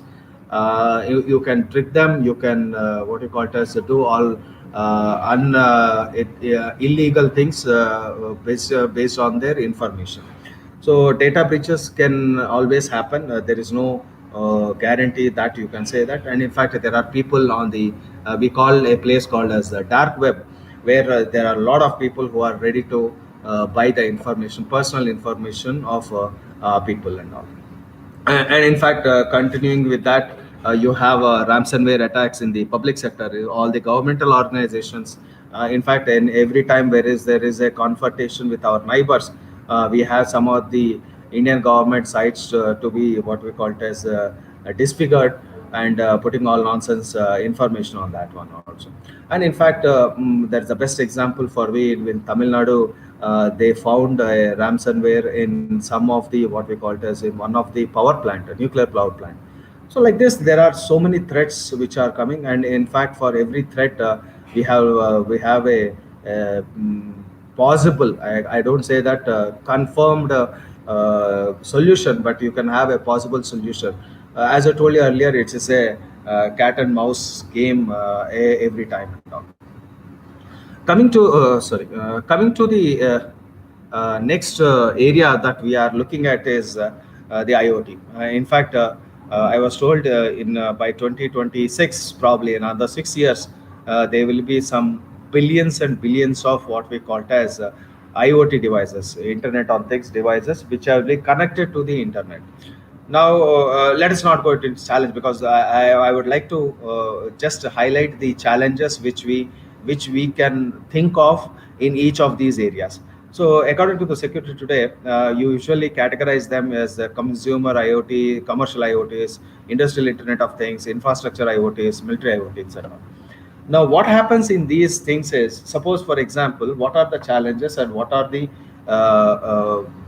what you call as challenges that you face in a consumer IoT? Say, for example, your house, your home appliances, your light fixtures, everything is connected. Now, imagine, or in fact, suppose you have a voice assistance to an elderly people. Now, suppose you imagine some attack happens to these IoT devices. Now, IoT devices, I understand once you define them, you cannot change their what we call it as composition or the programming or the functionality that they are made to it. But imagine before they are installed, you have a what you call as a malware or a ransomware in it. You cannot guess that. In fact, there is the best example for that is a Stuxnet program virus, which crippled the Iran's nuclear power centrifugal what you call it as engines. So the challenges maybe it's not that you are trying to what we call it as hijack these IoT devices, but before that they are even created, even they are programmed, what will happen? Now, suppose for example, in the commercial IoTs, you have IoTs in healthcare and transport industries, the pacemakers. In fact, I was told in last year there was one company which came out saying that some of the pacemakers might be vulnerable to some attacks. Just imagine, a pacemaker is the lifeline of any patient for that matter. Now you do some variations to it. What could be the implications in that? You have the monitoring system for a patient. You have a vehicle-to-vehicle communication. So like this, in the commercial IoT, you have a lot of things which are vulnerable. In industry, in fact, you have the digital control system, statistical evaluations. Industrial big data is available. Suppose your data, which you have sensors getting data from other industries, are being what we call it as communicated to your place. Is the data exactly coming back to you, or somebody else is also looking at that data? Likewise, you have the infrastructure IoTs. Indian government is talking of smart cities. So smart cities is something like we have automated sensors, you have good what you call it as water management facilities, you have user-friendly apps. So for example, if you look at a smart city, you have well-controlled traffic regulations, you have well-controlled what you call power management, you have well-controlled water resources, everything is controlled, you have everything monitored. Now just imagine somebody goes inside it. Okay, so they can play around with the city infrastructure itself. So people are what we call it as waiting to get into it. There are people who are on the attacking side, and there are also people who are on the defending side itself. The most important one in IoT is like the military things, which we call it as the Internet of Military Things. Just for example, you have robotics for surveillance, and you have human wearable biometrics for what you call the combat. So imagine you have a robot. Just 4 days or 5 days back, you would have seen we had some small confrontation on the Chinese border. Just imagine if our robots would have been there for surveillance, just for surveillance, because for combat, again, you have to think of something very good. So this technology, I can always say that you have the very famous movie where you have the robots taking control of what we call it as the human beings and all. So it's still in the what we call as the development stage. Not many companies are coming forward. Iron Man is one example where you have biometrics for combat, where the human as well as the robot combine together to form it. So just imagine if somebody what we call it as gets into the system and what we call it as try to do things which are not ought to be done. So these are some of the major challenges every field is basically facing. So one of the interesting thing that recently when I happened to meet one of a senior police officer, he's in fact the rank of a DIG. He was telling that probably in coming years we'll have a very serious implications of what we call it as using the drones. In fact, Indian government is now slowly what we call it as trying to frame some rules and regulations pertaining to the usage of drones and all. And in fact, companies are now extensively propagating that we would like to use drones, especially during these times of COVID. Now, imagine, I don't see drones as a supportive mechanism for a country like India, because we have to mostly rely on the human resources rather than the technological advancements. Each one has its own advantages and disadvantages. I do agree on that. But when you look at the drones, drones were usually basically started as what we call it as the spying devices. Now, once you started using it, just imagine what type of damage they can do for any system. For example, they can be used for data thefts. In fact, they can just go around what we call it as looking out for some mobile devices. You could go to some house. You have a lot of issues pertaining to that. In some issues, there was something like drones was used to mimic the Wi-Fi networks, and once the Wi-Fi networks was identified, it gathered the information, what are the passwords and what are the usage summary and all those things and all. And through that loophole, they would like to hack your systems as well as your mobile phones.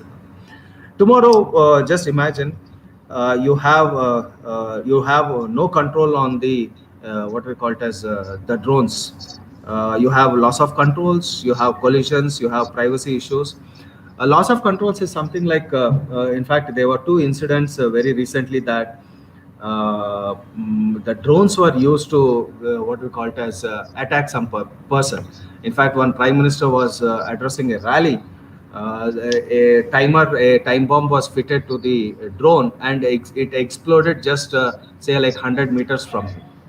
Last year we had a attack on Saudi Arabia major oil refinery where the drones were used to attack these installations. These are all what we call it as the rogue drones. In fact, there could be some collisions also. So imagine all our airports, all our security installations have what we call it as have the no-fly zone. In fact, so imagine somebody purposefully wants to hack what you call collide these drones with some commercial aircraft or something like that. So you have the privacy issues also coming into picture. You can hijack a drone. In fact, somebody is delivering some medicine or something like that. You can have hijacking these drones, and you can go for targeted attacks itself. So a lot of issues are coming out of it, and then in fact some remedies are also been what we call it as thought of, just like geofencing. You have the acoustic sensors, you have the thermal imaging and RF scanners, which are coming into all these things and all. So all I mean to say, when you look at all these things, somewhere or the other you have the cyber security coming into picture, because the data you have, these are being controlled by some instructions. How you control these instructions and what type of frameworks that you are going to build on is what the challenge is all about. Now, the most important thing which everybody is what we call it as aware of, and once or twice someone or somewhere would have experienced these what we call it as issues or challenges. So in mobile, we have the most important what we call it as the data leakage. Many a times we have seen that many celebrities telling that their photos have been hijacked, their photos, their data storage has been, the data has been compromised and all those things and all. So we have a lot of issues pertaining to what we call the mobile phones, which all about, I don't know how many of you have an exact antivirus installed in your mobile phone. 99% of the people never think of it. They say Android is safe, but I doubt there are some what we call it as issues. There could be more issues pertaining to the data which is stored in your mobile phone. The second one is, in fact, you have an unsecured Wi-Fi where you have Wi-Fi which are generally unsecured. Usually we go for, we see when we visit an airport or somewhere, we see that we say it's a free Wi-Fi. So generally what happens, we generally log on to it without knowing exactly is this coming from a genuine source or it's coming from an unscrupulous what you call source as such. So now the other one is as such network spoofing, where we go to what we call it as various what we call it as free zones. We find out whether the Wi-Fi where it is, whether it is properly secured. Cyber criminals use this loophole to get into what we call it as the Wi-Fi everywhere which is available. You have the phishing attacks. In fact, of late, last month, we have seen many of us getting messages saying that this is an what we call it as update from your bank accounts. Kindly follow this link, or you would have won say around $1 million. Please follow this link. And we have seen many cases also where people are tricked into clicking some links and unfortunately losing their money out of it. So, in fact, my department was what you call as suspected this thing for this type of phishing attacks. That's what I call as email phishing. Most of my faculty members exactly at around 5 o'clock in an evening got a mail from me. The mail was so professional that it just said that please call me back or please reply. And unfortunately, 1 or 2 faculty members who replied, they got another message saying that I am in need of money. Please buy some Amazon vouchers and all. They were smart enough to call me back and say that, sir, is it you that who have been sent these messages? So I said, I never do that. And then when we found out the email was wrong and everything was a trick into what you call as people buying something. Then you have what we call as the broken cryptography. So during the developers, when they develop an algorithm, they leave some backdoors so that they can have improve the effectiveness and all those things and all. So in fact, we have a lot of issues and all. So organizations and developing companies, they follow very strict encryption standards so that before the apps are being developed, you don't have any issues pertaining to them. Then you always have an improper session handling. During the mobile, many of the times you would have seen that when we do some transactions, we exactly at the nth moment, the transaction is being what we call it as you say that the transaction has been failed, but in fact the money would have been what you call it as deducted from your account. So we have a lot of issues pertaining to this one, and suppose somebody is standing in the between and taking access of all those things, what type of problems that we will be facing on. So all this improper session handlings, everything has been being taken care by all the companies.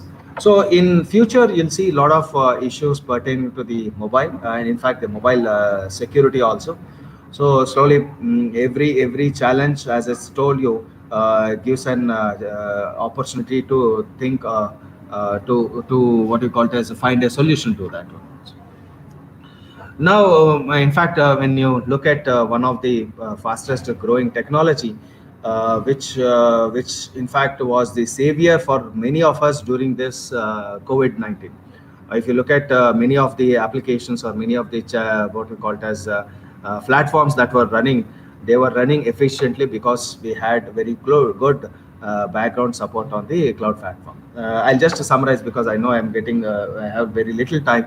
So I'll just say that in cloud we have poor access management, where we have seen in LinkedIn and other companies where they have lost massive breach of user data. Data breaches do happen, data leaks happen. In fact, one big hotel group have lost all the data, about 500 million customers from last 30-40 years, whatever data has been done. The data loss leaks is one aspect, the data loss is other aspect, because you lose data, but other one is how exactly are this data loss going to what we call it as affect your business, because if the data falls into the hands of your what we call it as competitor, you have a bigger loss pertaining to that. And in fact, you have insecure APIs which are already present in the what you call as a cloud platform. So unknowingly or knowingly, you use these APIs without looking at. Sir? Yes, sir. It's another 5 minutes. Yeah, sir. Sure. Yeah. So looking into these aspects and all, there are so many issues pertaining to the insecure APIs.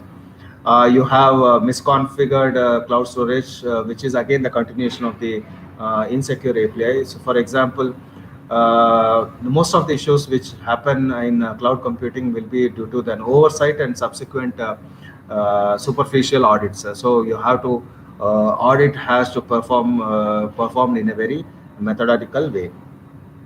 And in fact, you have the denial of service attacks, which have been going on for many years.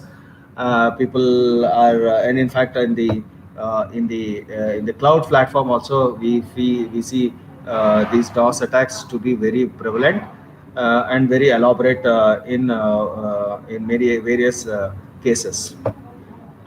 Coming to the cybersecurity demand in coming years, if you look at the last 4 years to next 4-6 years, we will be finding lots and lots of information security analyst jobs in the coming years. Because as I told you, if you look at all these technologies, every technologies has got its what we call it as a predefined set of commitments or frameworks, or you say rules and regulations and all. Now, how are a cybersecurity expert going to exploit or pertain, or you say work in this scenario to find a solution to the problems that they usually face? So if you look at all these projections, the projection seems to be very what we call it as healthy. And I always say that this is one area which is always fascinating, and it evolving in a very big way. So to conclude, I would say that are your devices safe? Yes, they are safe as long as you turn them off. Apart from that, I don't see any security in much of your what we call it as devices. So I guess I'm able to touch upon what we call it as various aspects and various technological issues in the cybersecurity domain. So I conclude here. Thank you everyone for giving me an opportunity, and it's been privileged to talking to everyone. Thank you, sir. Thank you, sir. Let me move on to the question session. Yes. This is for Monisha ma'am. Monisha ma'am.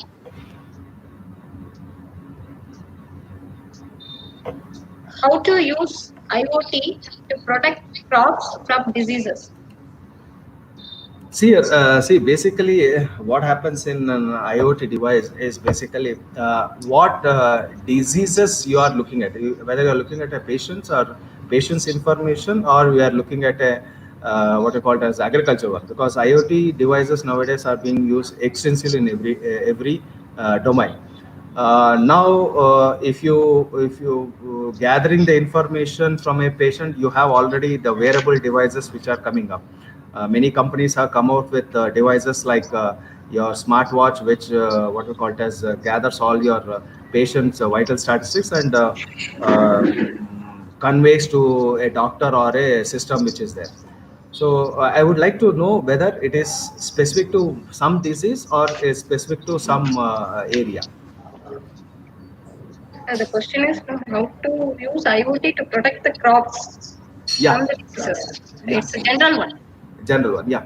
See, basically, I don't see a IoT device sensing the disease of a crop. We have a separate technology for that, what we call it as the image processing. So usually what happens is when you have the image of a crop from a higher what you call as area, you see the pattern and in fact you find out. IoT will help you to find out the sensing the moisture level or the temperature level, or in fact recently you would have seen some insects and things attacking an agriculture field. So you basically try to find out whether there is some sort of say like pests which have been attacking it. So in that way you can find out, but specific to diseases, I haven't come across any scenario like that. Okay, sir. The next question is, many cyber crimes happen to individual accounts from bank. What procedures to be adopted to break this? See, many of the banks have now gone for what we call it as a two-level authentication. In the sense is, as I told you, the weakest link in the cyber security is not the technology. To tell you, the weakest link in a cyber security is the human being itself. So that's the reason why we always say that many of the banks, many of the financial institutions, what we call it as, they try to educate the normal people or the common people in these areas. So many a times you see advertisements and all those things and all. Now banks, on the other way, they have their own what you call framework. They say that there is a rule saying that you change your password for your online banking or your mobile banking every 3 months to 6 months. In fact, your online banking never allows you to have the same password for more than 180 days. It compulsorily makes you to do that. So I always say that the weakest link being the human being, the more careful you are on the on the net or on the mobile, the chances will be less. What we call it as that you will be a victim of what you call as financial crime. But I'll tell you, there are cases where educated people itself were tricked into what we call it as losing their money. So that's how. So banks are working very hard, in fact, on that aspect also. There is no doubt about the type of what we call it as information that's what I said. No, artificial intelligence uses the pattern in which last week I happened to meet one of a cyber security expert from Las Vegas. So he was telling me how exactly artificial intelligence uses the pattern of your what you call purchase history and all those things. And suppose you make a purchase using your credit card somewhere in a location which is not your normal place, definitely it red flags that transaction and all. So banks are also working very hard on that. Thank you, sir. One more question, sir. What's your view about a dark web? Dark web, you see, I told you, if somebody asks, whom do you like, the gods or the devils? See, how do you differentiate gods and devils? Not all the devils are bad, not all the gods are good. So dark web has its own what we call it as disadvantages. In fact, they have been using most of the time for extortion and all other illegal things. But unfortunately, they are the place where much of the information is being sold. So definitely, I don't have any what you call it as a good, very good opinion. But definitely, yeah, they are there so that we people like us are much more careful. Thank you, sir. Thank you so much. Thank you. Jayakumar. Yes, sir. We have some couple of senior administrators of Madurai Kamaraj University. Yes. We could see. I think Mr. Dr. Rajeev Kodi is on the line. Shall we ask his comments for the webinar? Yes. Sir, Rajeev Kodi, sir. Rajeev Kodi, sir. Sir, just you can unmute. Unmute. Unmute. Your voice is not audible. Sir, the system. Okay, now it's unmute. Please. Okay, sir. Now it is okay. Yes, sir. Thank you, sir. Sir, welcome, sir. Welcome to the webinar. Yeah. Kindly have your comments on our webinar. Thank you. So, okay. I am Professor Rajeev Kodi, former Control of Examination, Dean of Madurai Kamaraj University. So I would like to express my compliment to the organizers and resource persons of this webinar. Wherever I go, I used to talk about the current trend in education and computer application. You know pretty well that we are living in the era of LPG, liberalization, privatization, and globalization. The competition is also at the global level. There is a new employment system that is called hire and fire. If we want to compete this new competition, global competition, you have to concentrate more on computer application apart from your regular academic activities. This is my message to the students wherever I go. Okay. Now, so that the topic you have chosen, a computer network application, is very much applicable to current scenario. I take this opportunity to congratulate Dr. Muthuchelian sir, former Vice Chancellor, Periyar University, Salem, former chairperson of School of Energy Sciences, Madurai Kamaraj University, and Professor and the Pro Chancellor of Dayananda Sagar University for his contributions towards the success of this webinar. He is a good orator, writer, actor, and able administrator. My best wishes and congratulations to Professor Dr. Muthuchelyan Annachi. I would like to congratulate all the resource persons for their wonderful contributions towards the computer application. All the best. Thank you. Thank you, sir. Thank you very much. Thank you very much for your wonderful comment. Thank you. Thank you. Yes, sir. Thank you, sir. Thank you, sir. Yeah, another scientist from Jammu Kashmir. Thank you. Bharat Singh. Bharat Singh, Bharat yes. Singh. Bharat Singh would like to say. Yeah, sir, sure, sir. I have some comments, sir, about this webinar. Yeah, please, most welcome. Myself, Dr. Bharat Singh from Government Degree College, Ramban, Jammu and Kashmir. Good afternoon to all. I would like to congratulate the dynamic principal of VHNS College and Dr. N. Jayakamaran and Pearl Foundation for conducting this wonderful webinar on emerging technologies in computer. The idea of conducting such type of webinar is wonderful, sir. I think it should be in future also. My sincere thanks to my respected Professor Dr. K. Muthuchelyan, Pro Vice Chancellor, Dayananda Sagar University, Bangalore, for always providing me good opportunities. Thank you so much, sir, for your love, well wishes. Appreciated. Your presentation in the beginning was wonderful and very informative. All the points raised by you were very knowledgeable. All the experts and the lectures delivered by all of them were very highly beneficial, and I hope all the participants of this workshop will get a lot of information from this webinar. Once again, congratulate to all the organizing committee members of the college for organizing this wonderful webinar. Thank you so much, sir. Thank you so much. Thank you. Thank you. Thank you very much, sir. Thank you very much, sir. Thank you, Bharat. Thank you, Bharat Singh. Anyone next? Dr. Murugan? Anyone?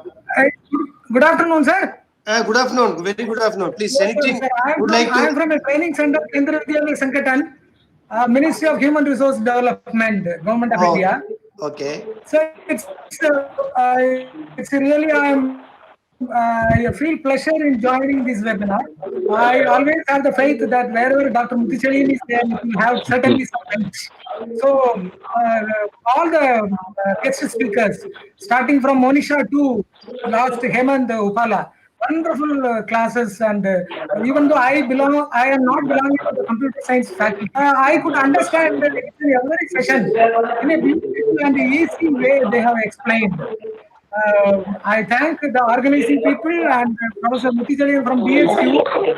Muthuchelyan, even though he belonged to the energy science, but even computer science area also he has enlightened his knowledge, and he has coordinated very well, planned well, laid out well, and it came in a wonderful way. All my faculty members from Zonal Institute have watched your program, sir. It's really a wonderful program. Everyone has got in the present scenario. Certainly, this will help, especially Mr. Hemant Upala's last session regarding the security and all. It is a very much present scenario, because every day people are losing money and people data are being hacked. Under such a situation, it is a very, very, very, very well organized, sir. Thanks to Dr. Muthuchelyan and the organizing committee people, Pearl Foundation, everyone has contributed beautifully for bringing up this. Thank you. But ultimately, the credit goes to Dr. Palaniappan. And he is the one, the architect of this the webinar. And then also the other thanks goes to the Jayakamaran, the Dean and the Associate Professor of the Physics Department. So ultimately the leadership under the headship of our Sundarapandyan. So they are the key pillars. So these triangle partnership, They made it success of this. And Dr. Kadala Kumar, the Dean. Yes, IKSC. IQSC. We are expecting a very big partnership with Dayananda Sagar University, sir. Most welcome, sir. The Professor Hemant is here. You can very well use him. I could see his Kumran to have a partnership with this university. Sure, sir. Mutual staff exchange programs, extra programs. Most welcome, sir. Most welcome. Thanks a lot, sir. Very nice session. Thank you all of you. Our college is very much well versed in research-based higher education. That is particularly 10 research centers. Even though the computer science is one of the pioneer research centers in South India. So, sir, shall I conclude? Jaykumaran, sir? Yes, sir. Yes, sir. Shall I conclude? Pallepan, sir, shall I conclude? Yes, sir. So, with the presence of the, concern of the VHNSN College, I would like to say a few comments, specific comments. Let me comment first to all the presentations. The presentation by Mrs. Monisha, Mrs. Saranya, Mrs. Kumudavalli, Dr. Hemant, and of course the organizer, one of the organizers, Dr. Palaniappan.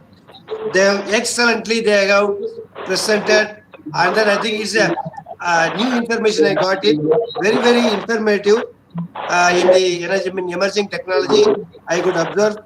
In fact, this was the only, I could say that the semi-webinar, I was sitting for more than 2.5 hours.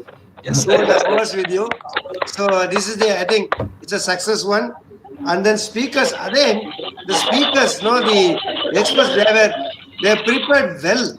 They prepared well in organized of all the PPTs and etc. So I think very neatly they have presented. So my appreciation goes to the presenters. And then my final conclusion is this: they will come soon. They will come soon. All our day-to-day life, from waking up from the bed till to the sleeping, will be everything controlled by all the emerging technology. I think this will be there. And even in between anything happen, we have the artificial intelligence people like Dr. Hemant is there, and he will look after that. Any crime, any cyber crime is there, and he will look after everything. So this is the comment I would like to mention here. So definitely India will witness soon. India will witness soon. My congratulations goes to all the presenters, and then my heartfelt congratulations and thanks goes to all the team. The team starts from Brain to till to the madam, the campaigning of the whole program. I think everyone, if I miss, sorry I am. And then also finally, I would like to thank all the listeners, the participants. So with the precious time, I think there would have been, I could see that more than 539 participants have been registered and participated. So definitely this webinar will be a grand success. My heartfelt thanks goes to entire the management of the VHNSN College and my good friend, Principal Dr. Thank you, Varun. Thank you, sir. Thank you, sir.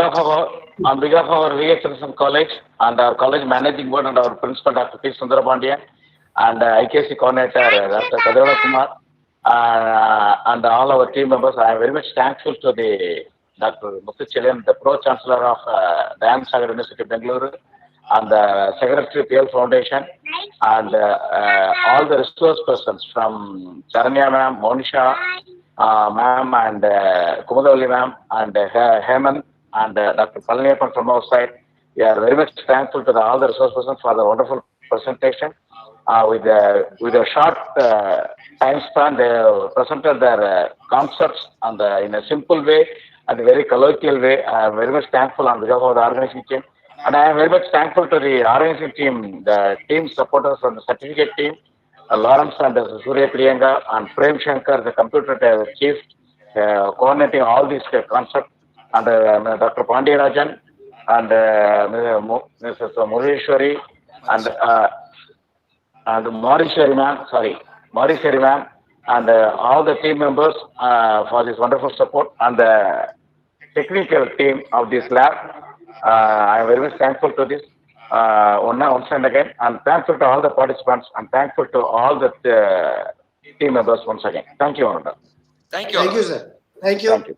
Thank you, sir. Thank you, sir. Thank you. Thank you. Thank you. Thank you, Thank Dr. you, Bharat. sir. Thank you very much. Thank you. Thank you, madam. Thank you, sir. Thank you, Saranya. Thank you, Kumadavalli, madam. Thank you, sir. Thank you, Dr. Palliappan, sir. Thanks Hemant, a lot, sir. sir. Thanks a lot, sir. And also the commentators of this, Professor Rajiv Kudi, Mr. Murugan, and then Bharat Singh, and so on. Thank you. Thank you to everyone. Bye. Thank you. Thank Bye, you. sir. Bye, sir. Bye. Bye. Thanks, ma'am.